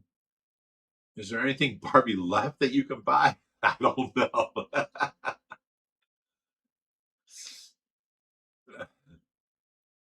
Boogeyman says Tracy's always in our prayers. Thank you. Boogeyman says that's where I'm moving, Mickey. Somebody says I used to have all kinds of Barbie stuff when I was a kid. My favorite was the Barbie bat or the bubble bat. I have her a Barbie like dream home, and it has a slide to a pool, and then it has a elevator goes up to her floor, has a bedroom with the closets and little hangers and all that stuff and all of her clothes, and a kitchen with like a stove and all this crazy stuff. It's beautiful. And we've got like 3 bags left of stuff we haven't sorted through yet.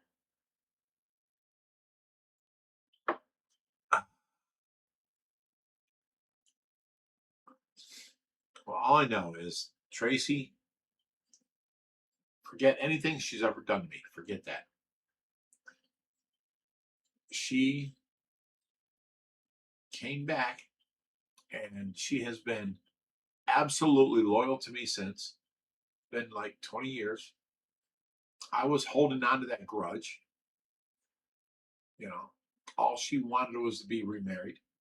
And now she has a granddaughter. And she would lose her fucking mind if she was here and could know this. She would just be like, oh my God. I do believe if Tracy comes back, she's 100% loyal, 100% great, 100% a good girl. I taught her how to be, like Lauren Ingalls. You need, what you've done to me was the worst thing ever in my life. Blah blah blah. But you're homeless now. You want me to take you in? I'll take you in, but you're going to be a good mother to my children. They don't need an Uncle Bob and Uncle Harry and Uncle Jerry and Uncle fucking Sam, all that bullshit. What they need is their mother that cares about them and wants them to do good. And I taught her this, and she became this, and she became the best mother to my children. She became the best friend to me. But I was holding on to anger. You cheated on me, fuck you. I will never remarry you again. You tricked me once, fuck that. But you know what? She never faltered in the next 20 years. She put up with my hatred. She put up with my anger. And all she ever wanted was to be remarried to me. Kept saying she's sorry. All this. I should have gave in and remarried her. I should have. I didn't. And then she died on me. And now I know for a fact she deserves to be here. And I would marry her if she, regained consciousness. Period. That's all there's to it. I would. She's a beautiful woman. Not in the looks, how she is inside. She's fucking awesome now. And I took it for granted. I don't know. I wished I could see into the future. But back then, I should have given her another chance. Everybody says once a cheater, always a cheater, this and that. And you listen to this bullshit. But what she actually did was a mistake. And she saw that and she became a man hater. She hated men. She won't even have a man doctor. We go into the hospital one time. I think it was her pancreas or something. We go into the hospital and she's like, I just want female doctors and this and that. And a man doctor came in there. This is fucking funny. This is funny. Okay. I'm sorry. A man doctor came in there and said, I'm sorry, there's no female doctors on staff. I'm going to be your doctor, this and that. And he starts unbuttoning her robe. She reached out and punched him right in the dick. I'm like, oh my God, Tracy, you can't do that. Yeah, I'm trying to grab her arm. This doctor, punched over and he left the room, never to come back. She hated men because men that made her feel like, oh, you're so awesome, you're so beautiful, you're gorgeous. If you were my girl, I'd treat you better. And she fell for that shit, and she gave up a family with kids and a husband, and all she wanted was to be remarried to me. And I read her stories. She used to write letters to her therapist, and all these letters after she died. I sat there for the next, like, I don't know, 2 weeks reading all of her letters I ran across because I was cleaning the room. And I'm just like, oh my God, I'm blubbering like a damn idiot the whole time. And then it makes sense because she never wanted a man doctor and she didn't like men. And, any guy would say anything to her, she'd, like curb them and be right by my side. I'm like, it all fits. It all fits. I should have given her a chance and I didn't. And I'm sorry for that now. She did turn out to be a good girl. I mean, it's hurt. It hurts. You've never been married before, and you marry this girl, and you have kids, and then she cheats on you. That's the worst. I would never want that for my worst enemy ever. That's the only time in my life I ever decided or ever thought about killing myself. I mean, I was fucked up, and I like to think that I'm stronger than everybody else and I can handle everything. But no, that almost destroyed me. That fucking shit destroyed me.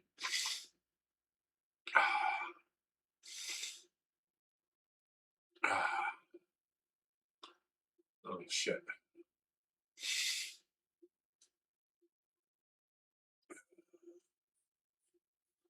Jane said, I'd love you to remarry Tracy. People don't know what they have until they lose it. Yeah, for sure.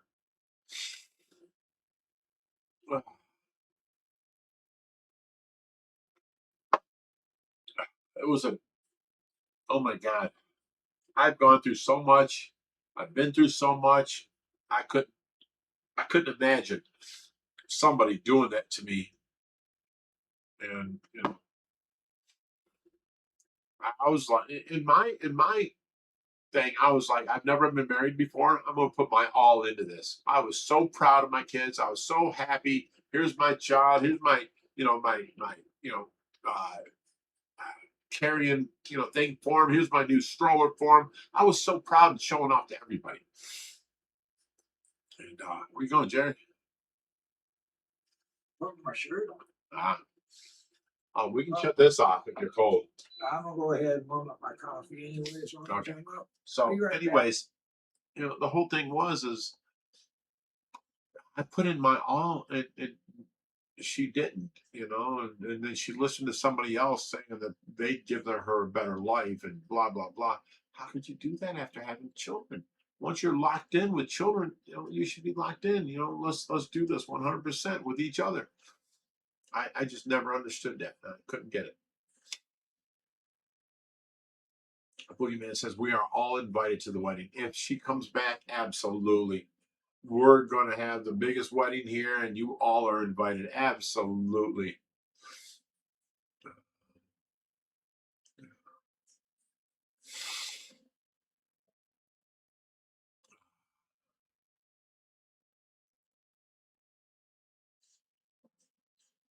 Wicked Gypsy says Tracy gave me my first tour 7 years ago.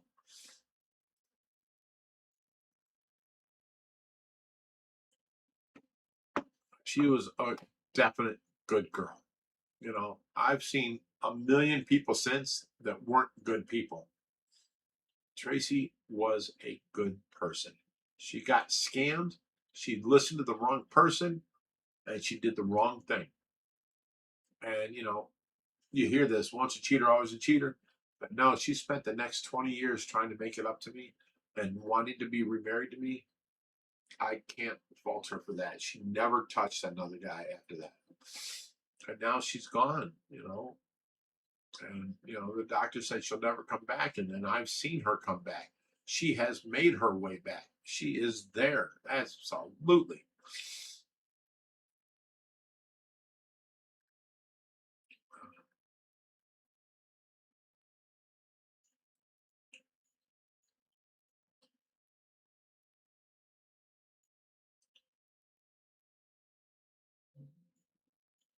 We makes us stay strong, Big Rich. Here you go. Ouch! Ouch! Ouch!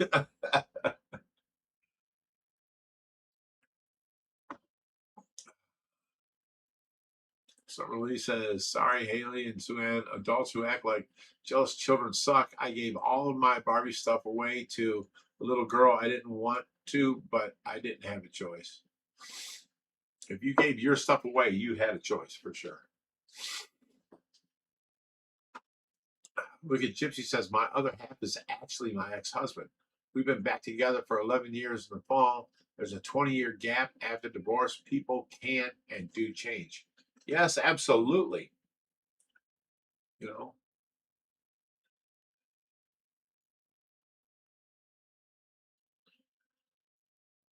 James McNally says, "Who's your new best man?"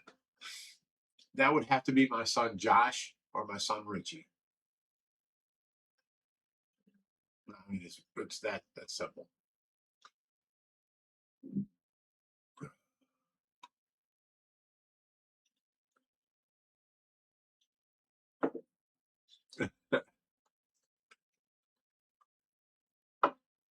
Tyler says, "Agreed to him. My ex took everything I owned except my bed, left me with no money, no nothing, even took some of my clothes. It sucks. But then I meet my wife, and this May was 12 years ago and 3 kids. See, it was meant to be. You know, forget them people that are selfish and care about themselves and want to hurt you. Why, if you want to break up, do you want to hurt the other person? You know what I'm saying?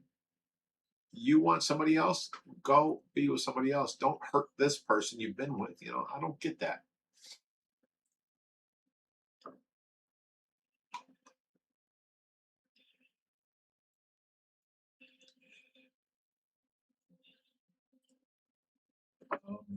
Elgar Vol says, "Great to hear you talk that way. True love finds a way back." Absolutely. That girl, absolutely. I know this for a fact. She absolutely loves me. She spent 20 years of putting up with my anger, my, I hate you, but you need to be a good mother to my children. I'm trying to teach her how to be a good mother. Watch Laura Ingalls. Watch any other mother. If you like the way they treat their kids and you wanted your mother to treat you that way, take on that. Be that to our children, And she became a good mother and she became a good friend to me. And she always had my back.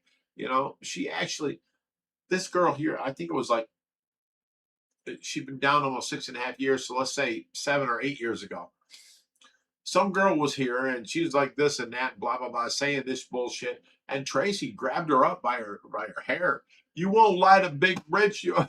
I'm like, "Whoa, Tracy, calm down. Let her go. Let her go." "No, this bitch is lying to you." And I'm like, "Oh, shit." She had my back 100%. I believe this without a doubt at all.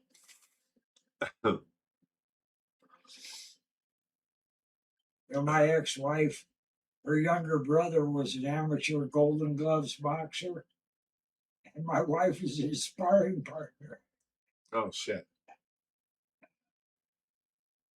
That's in the heavyweight division too. See, Sue-Ann says, "A perfect marriage is two imperfect people. Everybody's imperfect that are making it perfect together." You know why? Because both people are trying and both people want this. If one person is like, "Hey, I'm hearing, I'm going to get treated better over there. I'm going to go over there." That person isn't putting no effort into this relationship. And you're over here putting all your effort in. It's never going to work. And never. Both people have to be committed to making this work, And you know what? You'll never find anything better than a relationship that works. You'll never find that. It'll never be better. It's always awesome.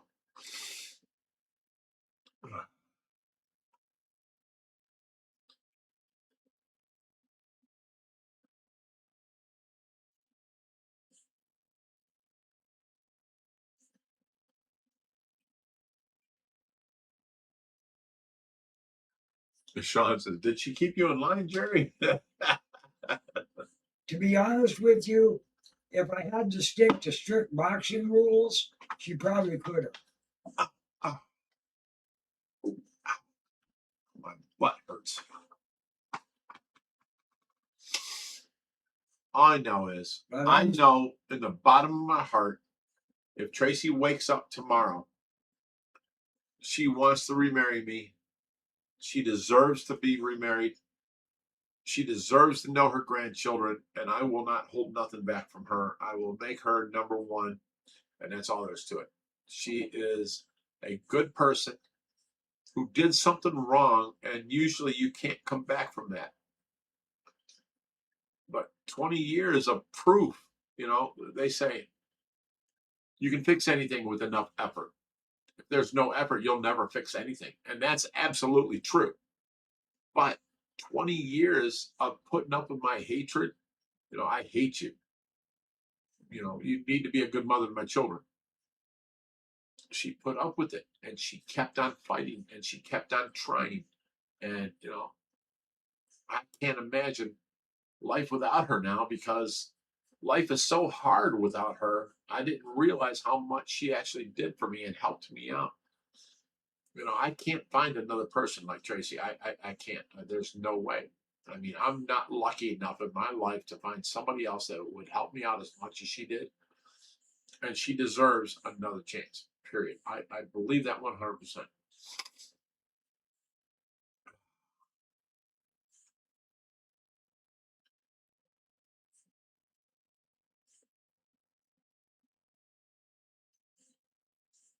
Lee Horde says, my ex ran off with my 3 kids 2 years ago. Still no contact. Don't even know where they are. See, that's not right at all. No. Them are your kids. You are 50% their parent. You have as much say as she does. You need to take her to court. You need to, you know, I know that you can't find her right now, but when you do, you take her to court and you tell these children that you were trying to find them this whole time. That's what they need to hear, for sure.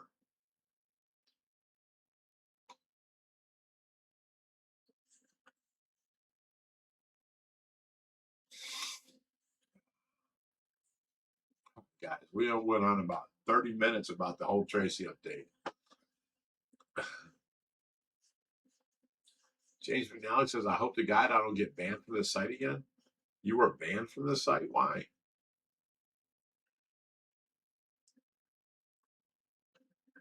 I haven't seen you say anything bad. You know, people that are like, oh, you know, throw Jerry out, he's an asshole, or, you know, fuck Tracy. Them are the people we ban. You know what I'm saying?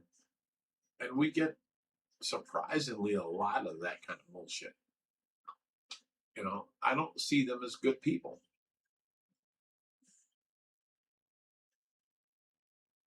Tyler Kerr says, Lee Lord, I can't imagine what you're going through. I'm so sorry for that. Hope it all works out. See, we have a great crowd of beautiful people here, and I am so proud of this.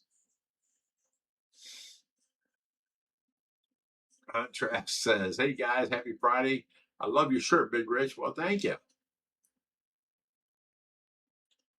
Let me show you this. I went down to 247 today. Okay, I lost 5 pounds in the last couple of days. Oh, now I'm not pulling my belly in or nothing, but you know you can see it. But look, let me pull my shirt tight. Look at that. It's like wow. I am so. It's just I'm doing so good, and I'm so proud of myself.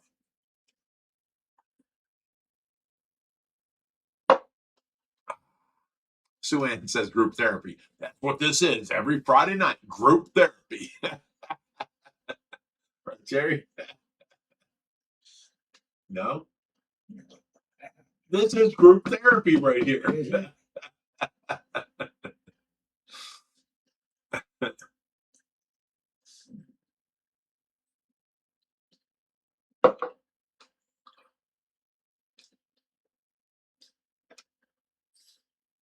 Change it now. It says, you look great.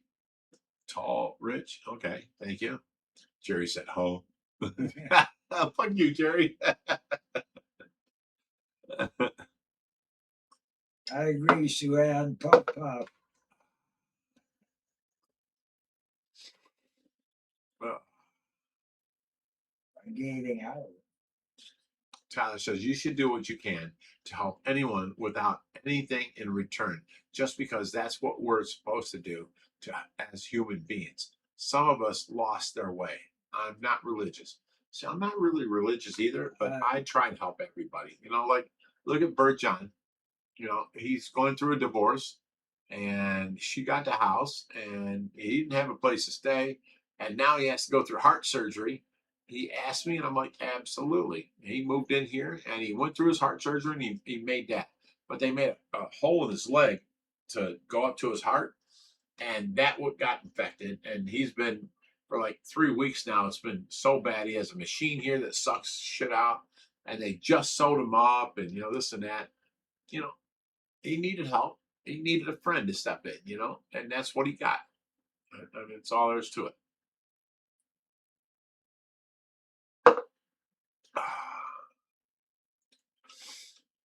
The way I see things is help all of your friends out. You know, put yourself out there to give them a hand. Be good to people. Try and help people. Don't be selfish at all. And then you can hold your head up high that you're a good person and you help people out, right? I like living that way to where I feel I can hold my head high and I'm a good person and I help a lot of people out. And then I get ahead myself too, of course. And I get my household ahead and I clean and this and that. And you know, somebody comes here and you know, we make them a better person. You know, it's a feel good win-win situation for everybody if you just go by that, you know.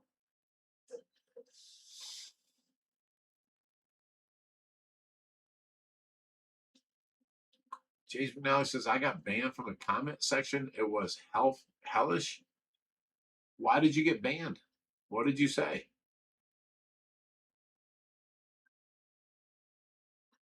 Lars Raymond says I need more sessions off group therapy. Ouch, ouch, ouch. Lars, you're always funny.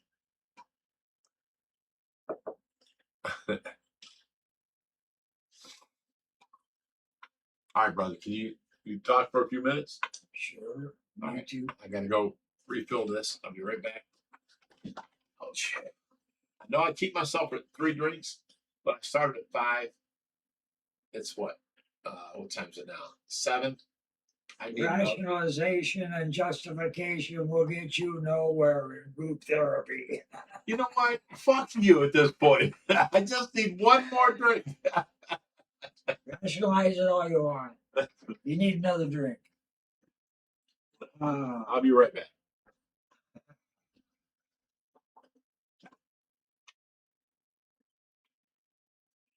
You have to excuse me. I've run group therapy sessions. They're a laugh. Everybody's so willing to work on somebody else's problem, they ignore their own. I do love it. Was beautiful when you're open. I mean, everybody just shut up and the one person's talking. And while they're explaining what they feel is wrong, they answer their own question. They find the solution themselves without any input, just by putting it out here in front of them where they can see it. It's called honestly looking at it. Only where you're wrong in a situation, because it's the only thing you can do anything about. You know, at the very least, I was inconsiderate and didn't allow you to be the asshole that you are. That's acceptance. Everybody's an asshole sometime or other. Hell, it's just life.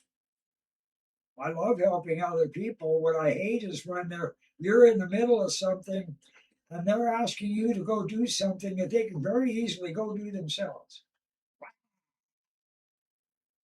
Put down everything you're doing and go do this for me. No, I'm sorry. You go do it yourself.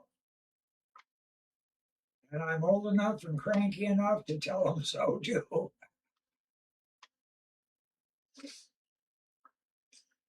But it's all about acceptance. Everybody's different. Everybody has a gift. Trouble is, people tend to use those gifts to take advantage of other people rather than using them to help other people. And that does a lot of damage.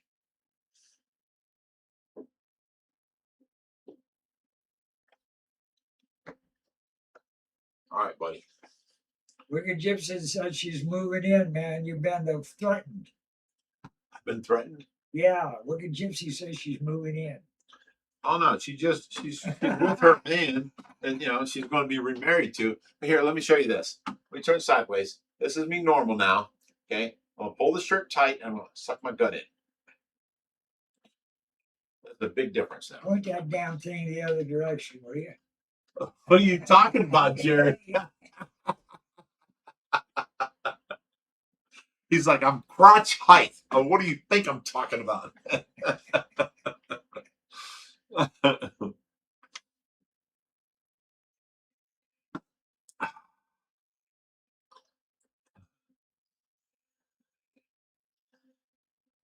So it says, Lori, you, me, and Steve rent Joshy's place.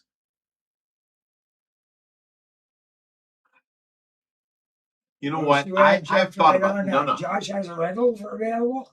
Not out here, but no, they're saying, you know, me, Don, Sue Ann, Steve, we need tiny houses built. I have thought about that. If I could build like 7 tiny houses in the back of my property, that would be amazing. That's a mighty if. I can't do it. They won't let me. You can't be zoned for it.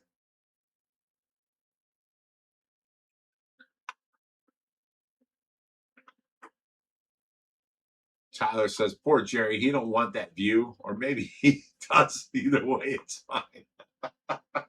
Now that's acceptance. So lesser of 2 evils. Which one's in my face? James McNally says, Big Rich has enough on his plate. What are we talking about here? Born into free love. I used to lie. That's an oxymoron. Did you get this one? Oh, excuse me, Silver Fox. Welcome to Goldfish. Welcome to Goldfish. Jerry, wink twice to let us know you're okay. I drive by while I was talking to the people.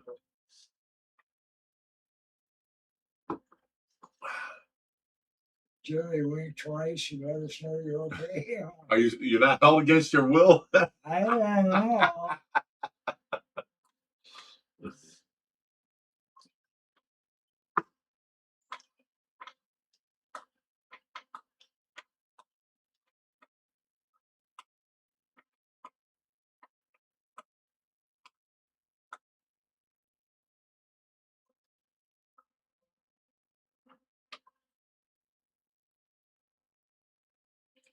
Well, listen, anybody that gets banned is because somebody was rude. That's all. If it's rude or saying dumb stuff, like, you know, when Joey was being ignorant. Well, they usually just get blocked for a little while. They don't get banned. Well, banned is blocked. Oh, okay. And I don't know. I can do it. I just don't bother. Why should I? Nobody's done anything bad enough for me to block. Or somebody else blocked them first. look at Doopy. What? Oh, Doopy? Well, I thought that was the same one again. No. Excuse me, Doopy. I'm getting tired of saying that. He's been a member for 18 months. Wow. Congratulations. Okay. You've been a member longer than I have. I'm not a member.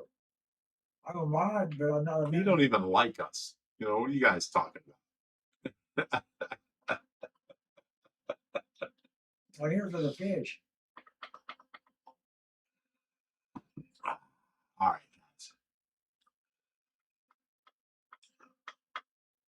All right, so what can we talk about, guys? Come on.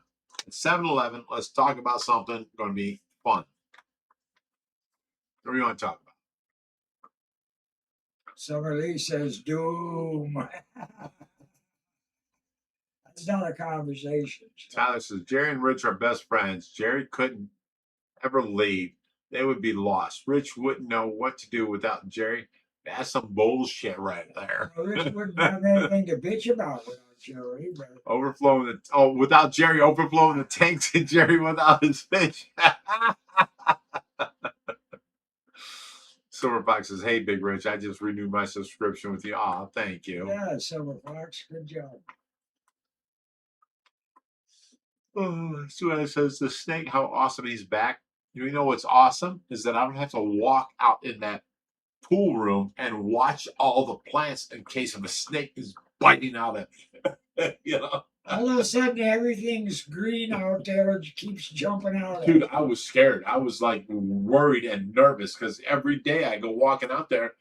Maybe he's in the plants of the pothos or the what do you call that? The peace lilies or the wisteria. You know, and I'm watching. I'm staying way over here just to make sure that he's not there. You know? I'm walking around out there all the time, and I'm going, do I open the door or not? Right. Okay, open the door quick. Nope, I'm not going to smash him in the door. Oof.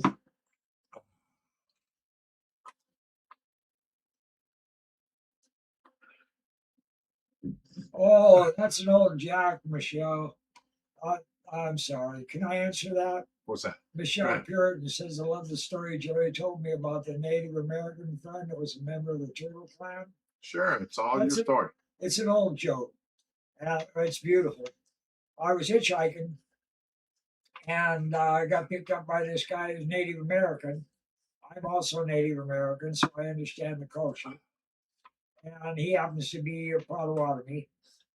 And anyway, we're going along, and there's a turtle that's been hit by a car.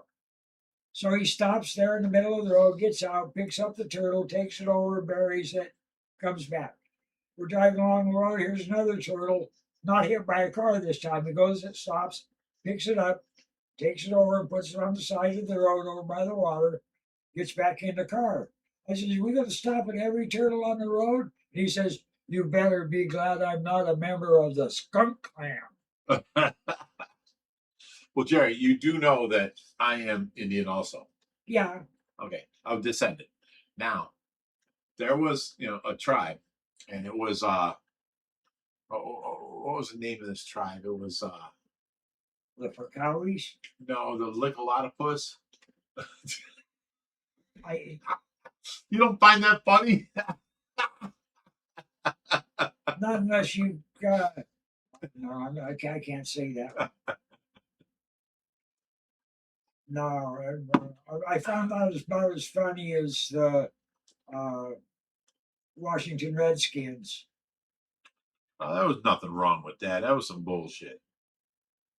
It's pure. I mean, it wasn't. They didn't call them Redskins. If you understand where that comes from, they weren't called Redskins because their skin was red. Their skin was brown.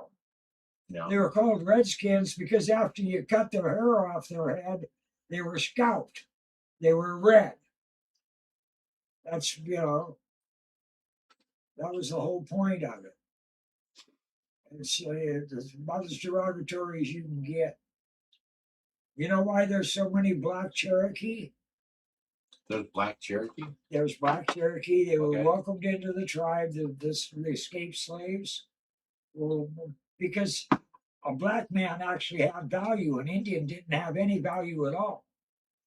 At least a black man had his slave value. Wow. Never thought about that. Black men were actually more valuable than Indians.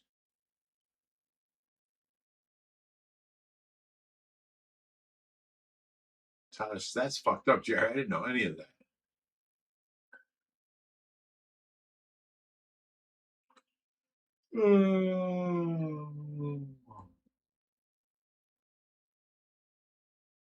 I got angry when they came up with the Carolina Panthers.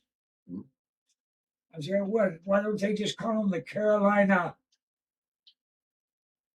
Yeah, What? I can't say the word and get away with it. What? Indians? Niggers. What the fuck? You went way deep. Well, that's the same thing as calling the Washington the Redskins. It's in the same connotation. Redskins are Indians. No, they're not. Panthers are an animal. Redskins are scalped people. Well, Indians have always Okay. been known by Redskins. Yeah, because they were scalped and called redskins. Now you're a real redskin. That's the way it worked back then. Wow. Wow. Kill them, cut their hair off, and sell the scalp for a bounty, just like a coyote tail. Tyler says they don't teach you anything like this in school. Hell no, they're not going to teach you that in school.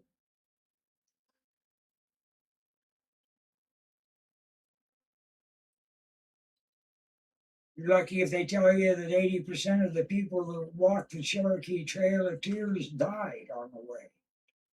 Starved to death, froze to death. Well, see, back when I was young, my father used that word a lot.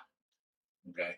Yeah, yeah. And, back in their day in the 60s, that was a word that was derogatory that was used a lot. Yeah. And this is what made everybody turn it against, everything else. Now to where we're politically correct, nobody says that word. It's just a freaking word. What I hate is the context.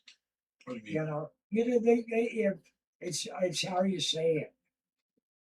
I mean, and when you study in psychology, there's an aspect of it in body language and speech where it's all in how you say it. Right. Okay, and I've tried it working with customers, and they'll say a compliment or they'll hand you the money, and you say "fuck you very much," Right. and that slides right past them because of the way you said it and in the context it's said. Okay. But really, you said "fuck you," not Yeah. "thank you." Right. It's just it goes through that way. But see, It's the back when context I of was saying young, it. there was a thing. Now it's called jerry rigging. It used to be N-word rigging, Yeah. and now it's politically incorrect. You don't use that word no more. The jury rigging still is derogatory towards the Germans, but it has more to do with how they were holding their machinery together in the end. With everything, Yeah, bubble whatever, gum and baby, popsicle yeah, sticks. right. So It's but I was the jerry king of jerry rigging. You know what I'm saying? I No, built. I'm Jerry. I'm the jerry rigger. I held things together with popsicle sticks and barbed wire and toothpicks, and I built things. But when I jerry rig it, I can certify it. It's certifiably jerry rigged. Yeah, but see, No, I really didn't no, want to say the what word. you don't but understand. What you don't understand is 80 years ago that was a common thing. Everybody said that. Yeah, well, on the West 20 Coast, years ago, it became politically incorrect, and now you say this. And then 20 years of this, now you don't even say anything like it because it's changed. You know what I'm saying? yeah. And, like you can go back and see, like if you were able to visit your grandma right now, wouldn't she be using them words? No, Grandma wouldn't, but the people around her would be. Okay. Yeah. That's what I'm saying. Back in them days, Yeah. this was a lot more common It was- than what is now. Yeah. It's crazy.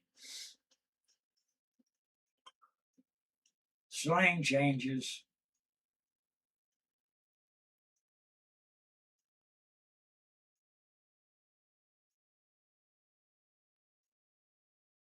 Jonathan Middleton says, I never had a problem with any race until I went to prison. The second time I went, first in 2003, and it was all good. And then went back in 2019 to 24, and it was all gone to shit on the Wales, UK. Well, I never had a racial problem one-on-one with anybody. It's always when there's a minority and a majority, and one person wants to stir up trouble.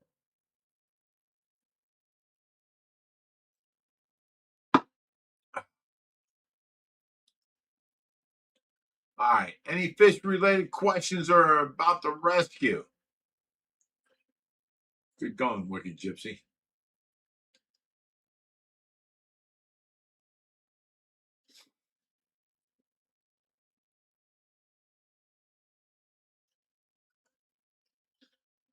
User EZ5HF6S40 says, where's the electric eel hiding in the tank? Haven't been able to spot him in the video for a little while now. We had to move him because the tank went bad and we had to medicate him. So we put him into the 110-gallon tank instead of the 400 to medicate him. And we got him, back and doing better now. The 400-gallon tank's been empty. So Sterilizing it right now. sterilize it, right? Sugar Bear says, "Are you going to have room for other koi?" Absolutely. Wicked Gypsy says, "Watson's doing fine." I don't know if he's asking about those babies. No, we're not going to have room for all. Oh no. Well, as the babies get bigger and they get big enough, like say Yeah. 3 inches, the koi won't eat them. We can put them in the koi pond, but sometime this summer we're going to empty that koi pond out and take a bunch of koi out, leave the Yeah. butterfly, and take everything out that we can sell, and bring it down to like say 50 or 75 koi, and sell off the rest. And then every rescue we get, we can top in the top 3 or 5 fish. I'd go ahead and rehome over half of the koi, the babies out there. Well, if we did that, before they ever went to the pond. if we did that, the koi pond would clear right up. I mean, it is over with koi. It's overstocked right now. Right. Yeah. For sure. How do we sterilize the tank? You empty it, you fill it full of bleach water, and you kill everything in it. And then you do running water through it and put your fish in there with a sponge filter, and you put your medication in there and remedicate every day. All depends on what the problem was with it and how fast you want to use it. Right. If you don't care about it, I've been known to let at the shop. We had a shelf in the back where we'd just take a tank and set it. We'd wash it out with salt and vinegar, and then set it on the back and let it dry out. And it could sit back there for a freaking year. We didn't care. It didn't come back out until we needed it. So the sunlight took care of it. Yep. Ultraviolet light kills everything. You can get crazy with your UV lights and stuff, but Did we figure out how the snake got out? Yes. Preston was here, and he took. There's a ledge on the bottom and top, and he had to slide it this way. He slid it too far open. So once he fed the snake, and then he put the lid back on, he put it in the bottom and leaned it up against the top. Now all the snake had to do was touch the top, and it leaned out, hit the window, and then it had a 4-inch gap at the top, and that's how the snake got out. Right.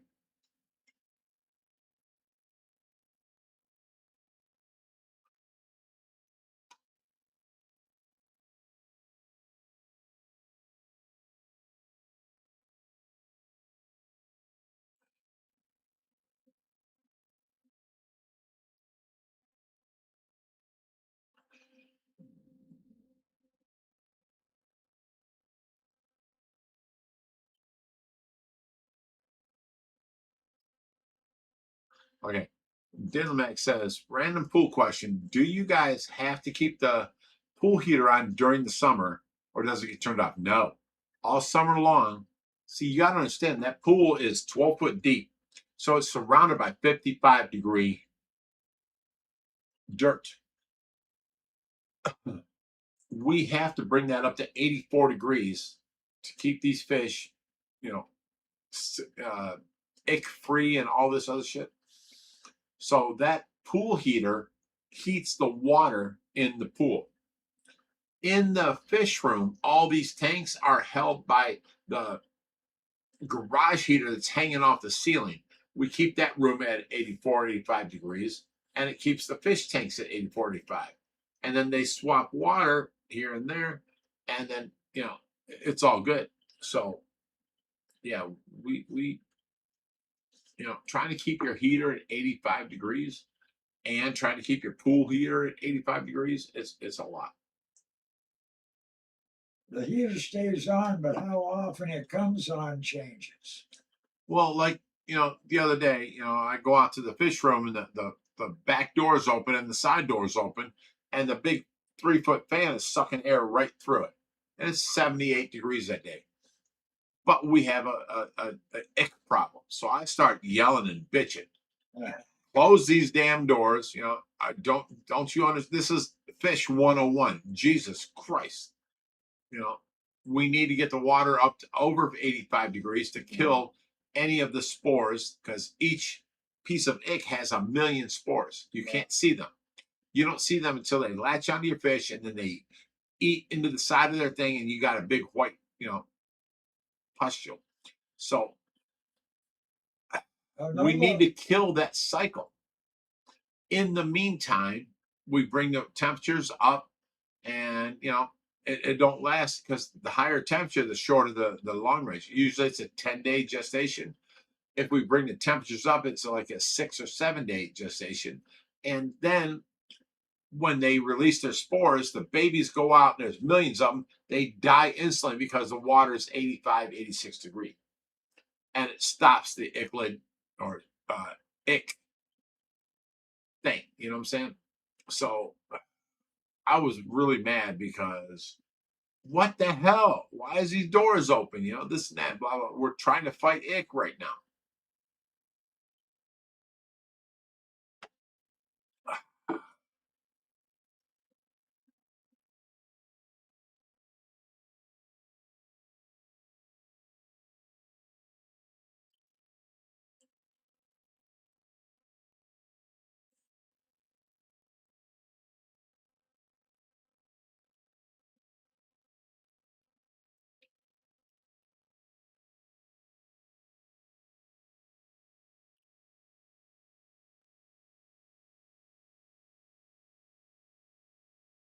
All right, so we're caught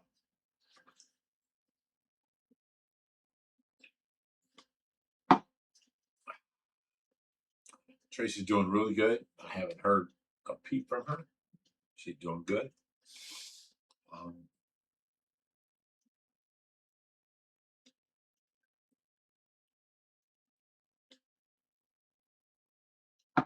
Sugar Bear says, do you run any UV lights?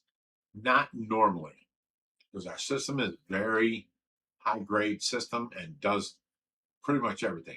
We don't run no charcoal. We don't run no UV lights.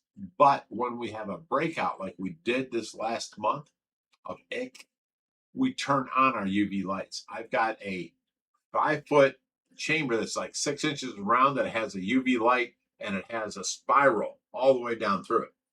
And it gives the water more time to be, you know, in contact with the UV light. Well, it's a 4-foot UV light. And after every, I think it's 2 years, you have to replace some lights. So we don't use them at all unless we see an ick breakout or a parasitic breakout. Then we'll turn them on, and they've been on now for like the last 2 weeks. So any water coming from the pool pond up into the fish room is ran through that UV filter and then goes to the fish room. So we haven't seen any more breakout. Usually you see it, you know, less and less at the beginning, and then you see fish die. And then you see it break out again, because 10 days later, all the spores open up and they get onto the fish. We haven't seen that. It's been, I think, 13 days now. Yeah. And the medication kills the fruiting body. no, the medication only kills the things that are located loose in the water. No, the medication kills the fruiting bodies that are loose. No. That are loose, yes. Yeah, okay. But ick is always there. Well, it's like fruit. It's like, no, me and you, let's say we hang outside, we hang out in the snow, we make snowmen, we're not wearing proper clothing. We wake up in the morning, we got a cold, right? That was in our body, but our body was able to fight it. Now, ick is in every single fish. And if you give them a thing to where it stresses them out, they can release ick everywhere. Well, fruit. Right. Now, normally the gestation period for ick is 10 days. They will latch onto your fish, they will eat through the slime layer, and then you'll see a big white spot. Now, in our eyes, it's a little tiny dot, and there's millions of them all over the fish. Well, at that point, they get under the gills too, and it almost kills the fish. Well, they are only there for 10 days, and then they fall off and die. But they have spores, 1,000,000 for each little white pustule you'll see on your fish. There's 1,000,000 spores. If you have the water temperature above 86 and above, they will die instantly as soon as they get released.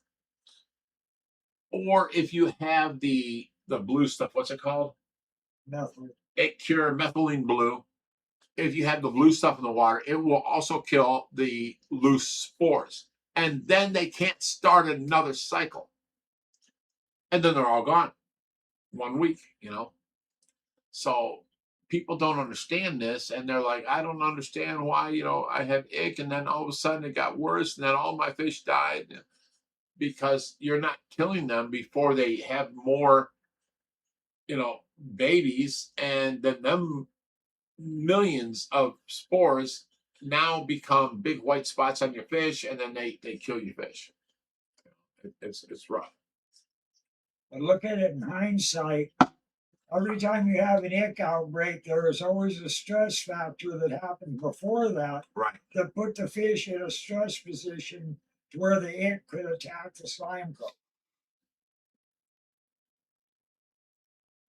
Anyway, Sue Ann asked her turtles are doing, and they're doing great. I had them out showing them off to a tour today. Okay. Turn on me like that, man. Half the time that's serious. I'm never serious, brother.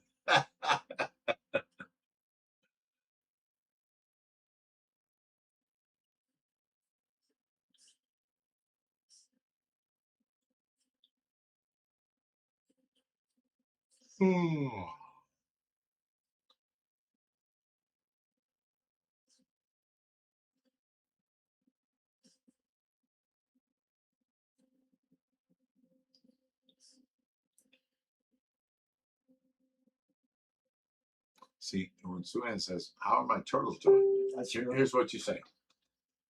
We sold them for $300 a piece, and now they're being neglected. And you see what she has to say.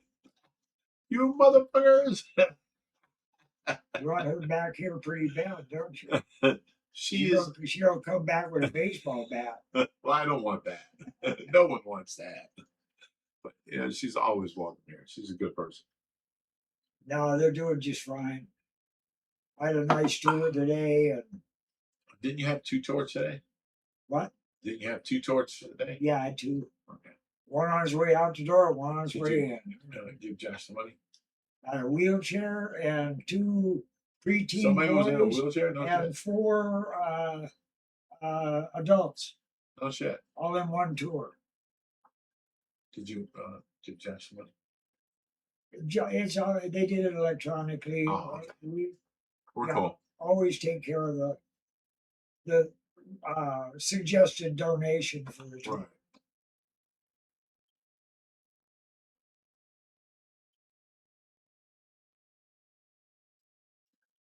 Sugar Bear says, how do you guys handle power outages? Well, I have a very small generator in the fish room, and as soon as it goes off, I start that one up. It's got like, I don't know, 1.5 gallon fish tank or gas tank, and it runs for like, I don't know, 7 hours on that 1.5 gallons, and it runs all the air in the fish room. So we don't even notice that the electric's off. I just got to start that. But if it's off for more than like 5-6 hours, I got to start up the big generator, and it takes like a 12-gallon tank of fuel. And we start it up, we plug everything in, and we have all the pumps and stuff running. Then that'll last until morning. And if it still ain't back, we just got to get more gas, and we're good.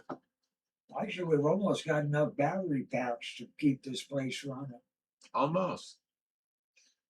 I got a new Those thing. rechargeable ones? No. This company got a hold of me, and it's a hang on the wall, 10,000 kilowatt battery system with a solar thing.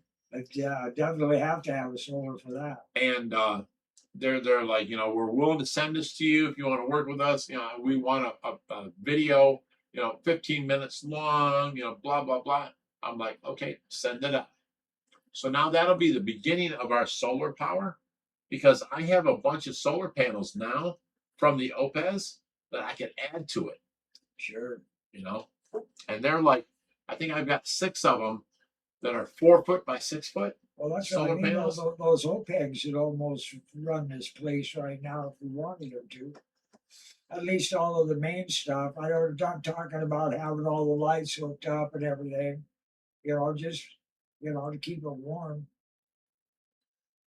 So I says, I got it, Rich. I can bring them back to me when he picks me up in the MGK concert. No, your turtles are doing great. I wouldn't do that to you. I'm sorry.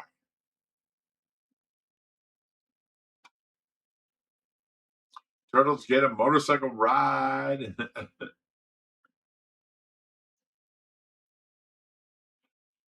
Oh.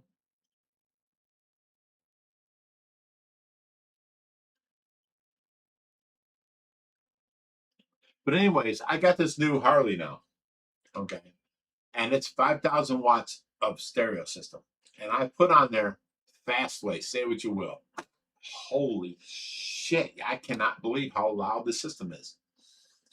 Even with the little bit of problems I know it has, it'll only get better when I put the new speakers in there. Holy shit, this speaker is amazing. I mean, you can't even hear the Harley running. You can't hear the Harley started over the stereo. So I put on Fastway, say what you will. And then I changed that with Def Leppard High and Dry. And then I went on to Ted Nugent, Free for All and Dog Eat Dog and Great White Buffalo. And then I went on and I've got this whole, sound list.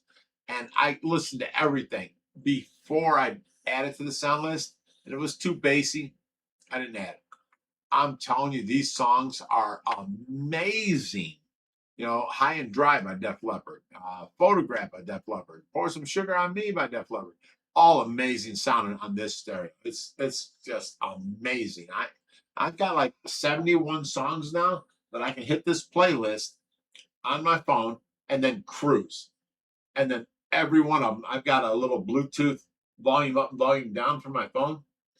I can turn it up, turn it down. Like when you come up to a light, there's cars all around you. You don't want your 5,000 watt stereo blaring out this song. It's just rude. So when you come up to a light, you turn it down and you just, listen to it.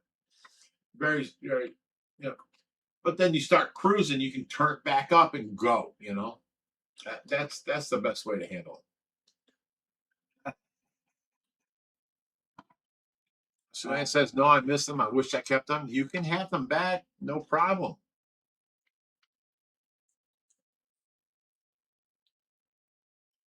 Unfiltered Rich Keeper says, looking slim. How much have you lost? 97 pounds at this point.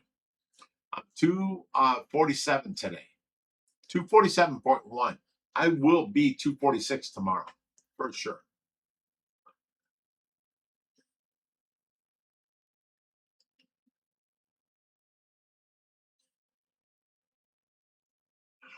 Oh. There you go. So it says, I got it, Rich. Rich can bring them back to me when he picks me up for the MGK concert. All right.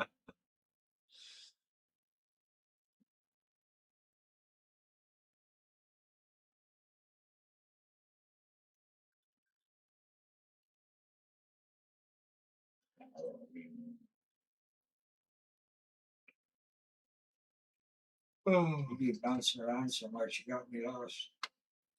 well, it jumped. I got back to us. Somebody was asking if we had any of the, little Tetris and stuff in our collections and stuff. We do get them in on rescue All the time, occasionally, yeah. but we don't keep them here. Sugar Bear says, does your bike have air ride? Yes, front and rear. When I pull up, there's no kickstand. When I pull up, I hit the front down, I hit the rear down, and I hit the front down and the rear down again, and it sits on the frame, and the bike is solid. You get up and get off. and you got the rear extended. Fenders are like a half-inch off the ground. That front 30-inch tire is all the way mashed against its fender.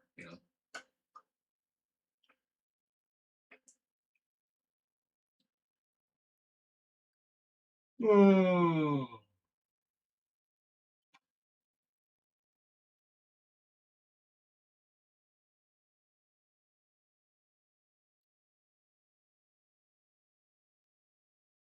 James McNally says, "What happened to your big snacking turtle? What did we do with it? Which one? The last Oh, snacking turtle we had." that big one. I didn't go to the pond doctor. Didn't that go to the Turtle Man? Oh, Jerry yeah, Reed or yeah, something was his yeah, name? the big, yeah, the one we had back in the white tub. Yeah, just look up the Turtle Man on the internet, and I think his name is Rusty Reed. He's the one that took it. I think he took that other one too, that small one that we just had in there with the Vietnamese.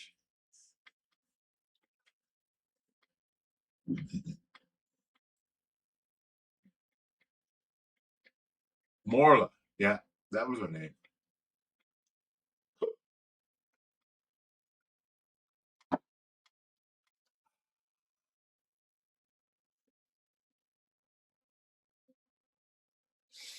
Okay. Let me see what else. Oh shit.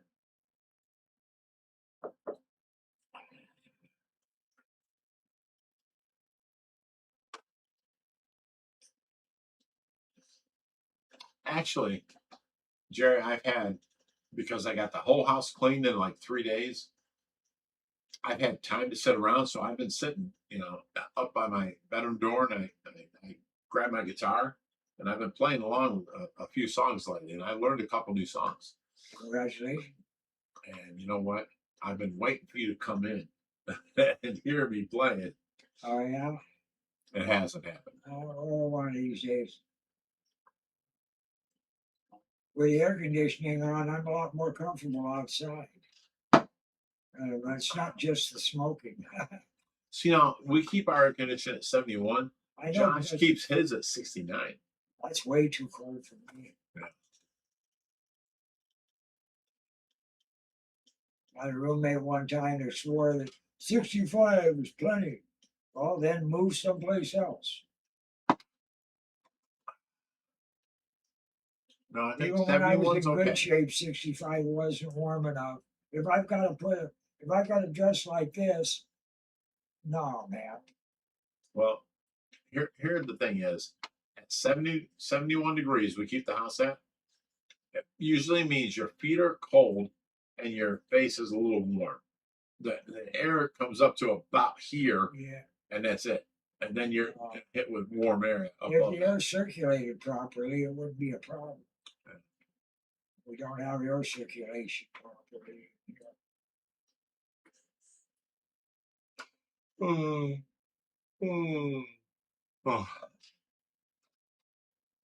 It's circulating so that 64-degree air down in the basement circulates up into the rest of the house. Dude, if the house up here is 70, 71, the basement is like 65. Yeah, I know. If that air would suck out more of the basement and plug it up here, If it would if be was circulated, yeah. right. The air conditioner wouldn't have to work half as hard either. James McNally says, "What do your reptiles smell like? They smell like Butterfinger." I don't know. I don't go sniffing my reptiles. Oh, you've sniffed their little legs. Don't tell me.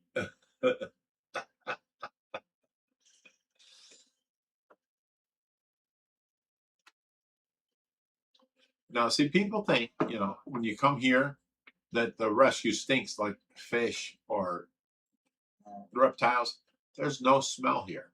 Our filtration is perfect. It's great. Yeah, there's two comments I get on almost every tour. Hmm.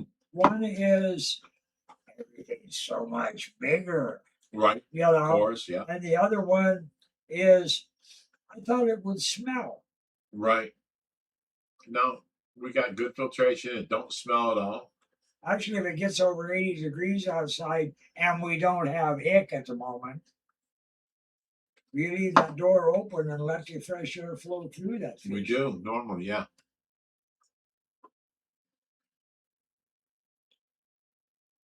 But yeah, there's no. James McNally says my brother has reptiles and they stink. Yeah, well, it's There's no stink here. they stink because he doesn't clean up after. I didn't want to say it. I didn't want to say it. That's the way it is, you know. Jerry, everybody.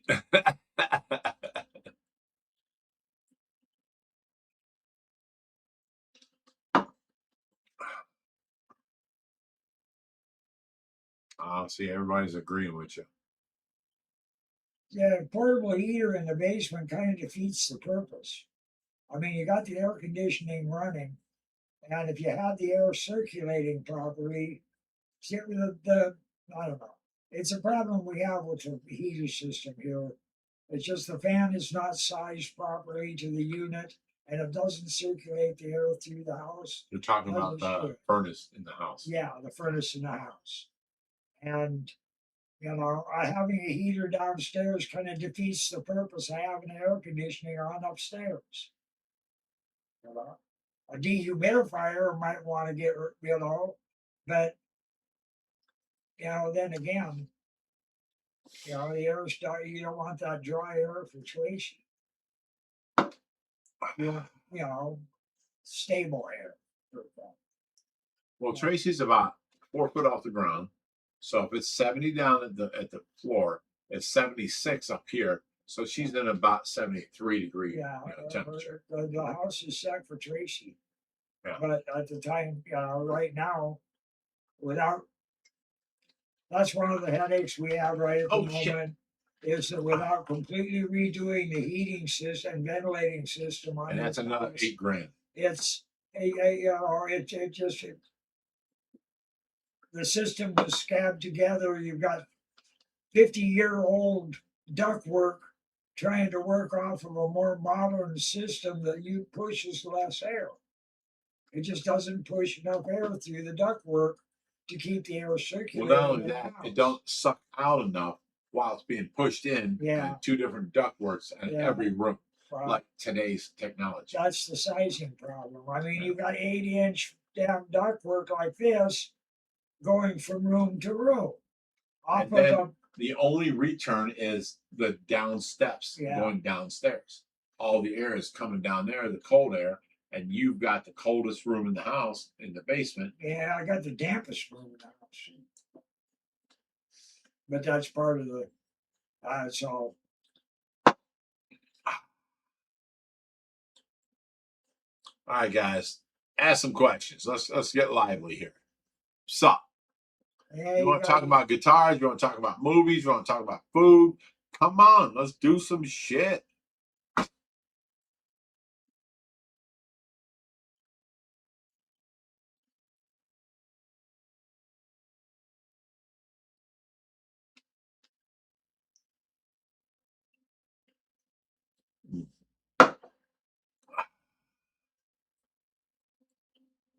James, I don't know what you're asking, but Tracy's in the living room, level with us right now.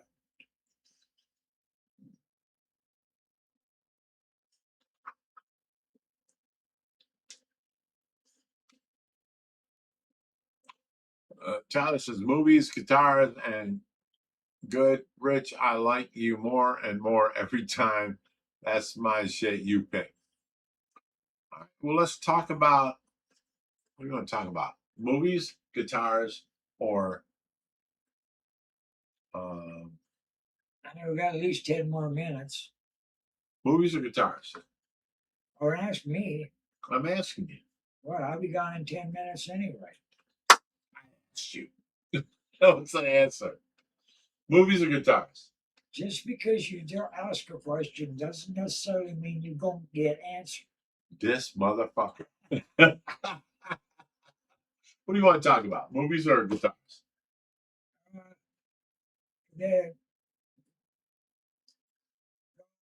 Let them pick, man. All right, guys. What's the newest movie you've all watched that you thought was awesome? I'm thinking Supergirl. It was great, and she became a Supergirl I've never thought of before. She was like drinking and heavily drunk, and all this. And it seemed more real. What did you guys think about it? I haven't seen it. Deb Charge says it's going to take 10 minutes to get an answer out of Jerry. I didn't really have an answer. Oh, Master of the Universe, that was okay. The best part about that movie was when he goes, "I have the power," and he realized that it didn't take everything that he thought it was. It was just he had to say the words, and then you're like, "Yes, yes!" He-Man is back.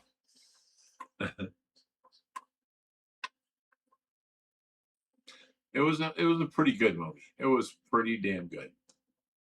But that new Supergirl, have you guys not seen it?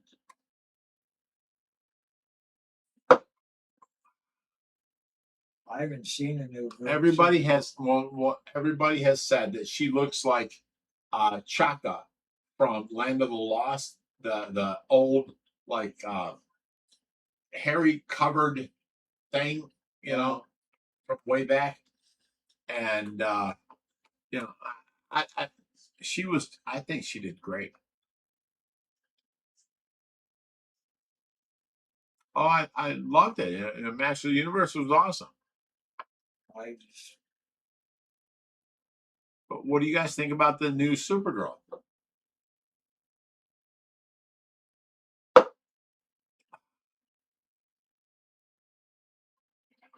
Jonathan says, I don't watch TV as soon as I come home from work. I do my little jobs with my dogs and fish, and then chair on my AirPod and watch YouTube. Okay. Tyler said, didn't watch it. Haven't watched it. Depth chart says, really? I You guys got to see Supergirl. don't want to watch it. Why? I'm sick and tired of their fucking woke movies. What the fuck is wrong with you? It's a great movie. Good luck. It was great. I suggest it. Watch Supergirl. It's great.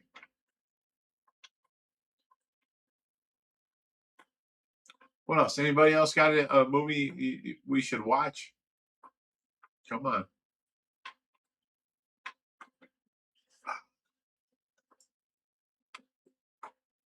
James says, I love Finding Nemo. That was 20 years ago. Stop it. A new movie. Come on now.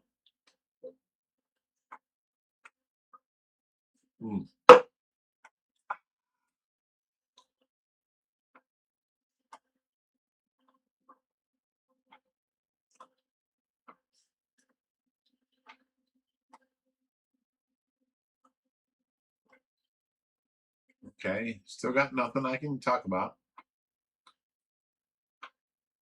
Heavy Metals on Prime. That was a great movie. And you can crank it. That was awesome. Sammy Hagar at his best. Have you seen the stuff they cut out of Heavy Metal? Holy shit. Dream Your Relaxation says Toy Story 5 was good. I've seen it, but I didn't see the movie. I saw it advertised, and I'm like, that's another Toy Story. If you're saying it's good, I'll go watch it. Deb Charge says, I want to see the new Spider-Man. Me too.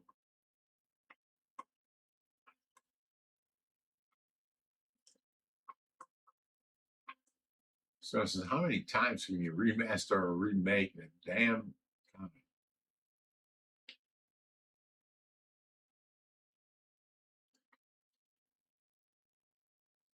Oh, you know what was a great movie? I forget its name. Let me look it up.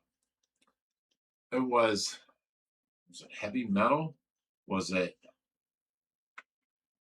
Let me look. I know the last good movie I watched that I thought was exceptional was The Hateful Eight. Oh, that was actually good. I like all the special effects and stuff, but on the, the Avengers and all that stuff, where they start getting into that woke bullshit. And I mean, you know, I don't mind equality, man, but when you want me to pay for what you know, I'll treat you like an This equal, but what I'm going to turn you guys on to I'm is a not gonna great kiss movie. your ass just because, you All right, know. guys, listen. Go watch. It's a movie called Metal Lords. Okay, bunch of geeks, and by the end of the movie, you're standing up screaming, "Yes!" You have to watch this movie. It is amazing.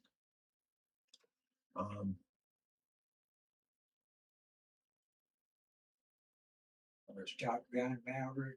Top Gun Maverick I was can't stand amazing, the actors. but it was an They're amazing movie. pukey people. I don't care.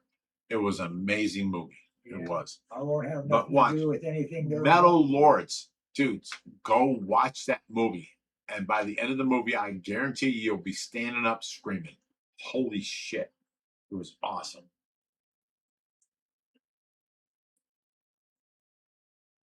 Newest movies.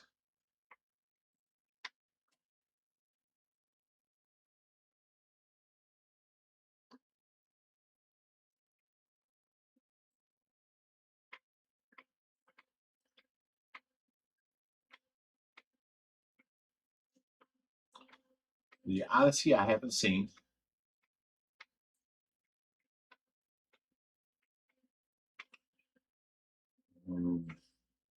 Disclosure Day, I haven't seen. Master of the Universe, I saw, and it was a good movie. You got to watch that. Obsession, I haven't seen. The Invite, I haven't seen. The Dink, I haven't seen. 72 Hours, I have not seen. These are all new movies. Avatar Aang, The Last Airbender, I haven't seen. Back Rooms, I have not seen. Moana, great movie with Dwayne Johnson. It was awesome. It was an awesome movie. Oh, Project Hail Mary, great movie. You got to go watch that. That was awesome. Blue Film, never saw that. Pinocchio and Strong, didn't see that. Motor City, didn't see that. Evil Dead Burn 2026, did not see that.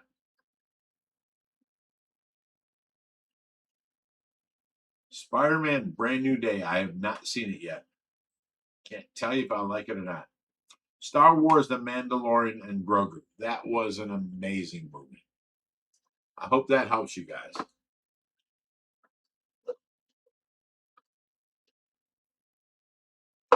I watched the series when it first came out, but I haven't watched it since.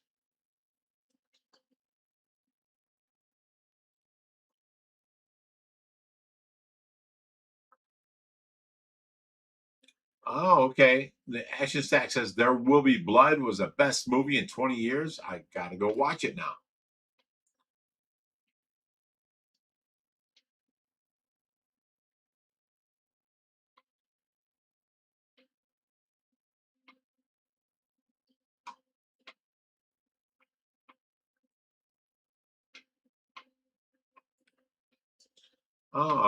Aqua Drew says The Odyssey was great. Definitely recommend checking it out.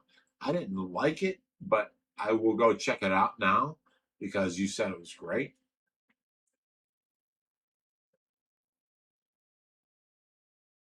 Why won't Jerry watch Top Gun? What's that? Why won't Jerry watch Top Gun? Because I don't agree with the preaching in it. Why? It's the actors. I just don't care for it. I don't, you know, if I don't care for something, I don't support it. The actors are assholes. Preachy assholes. I will not support it. Dream Time Relaxation says Jenna loves Rocco is a good one too. Never heard of it. I will look it up. Holly Jones says Airbender is great. You got to watch them. Okay.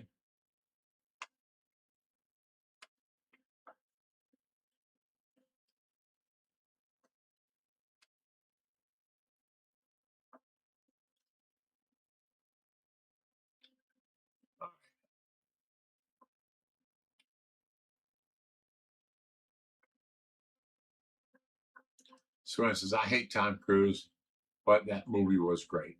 You're talking about Maverick 3? That was a great movie. I did watch that. That was amazing. And not to mention, you know, he mentioned so many things that happened in the previous movies, and it all tied in together. It was great.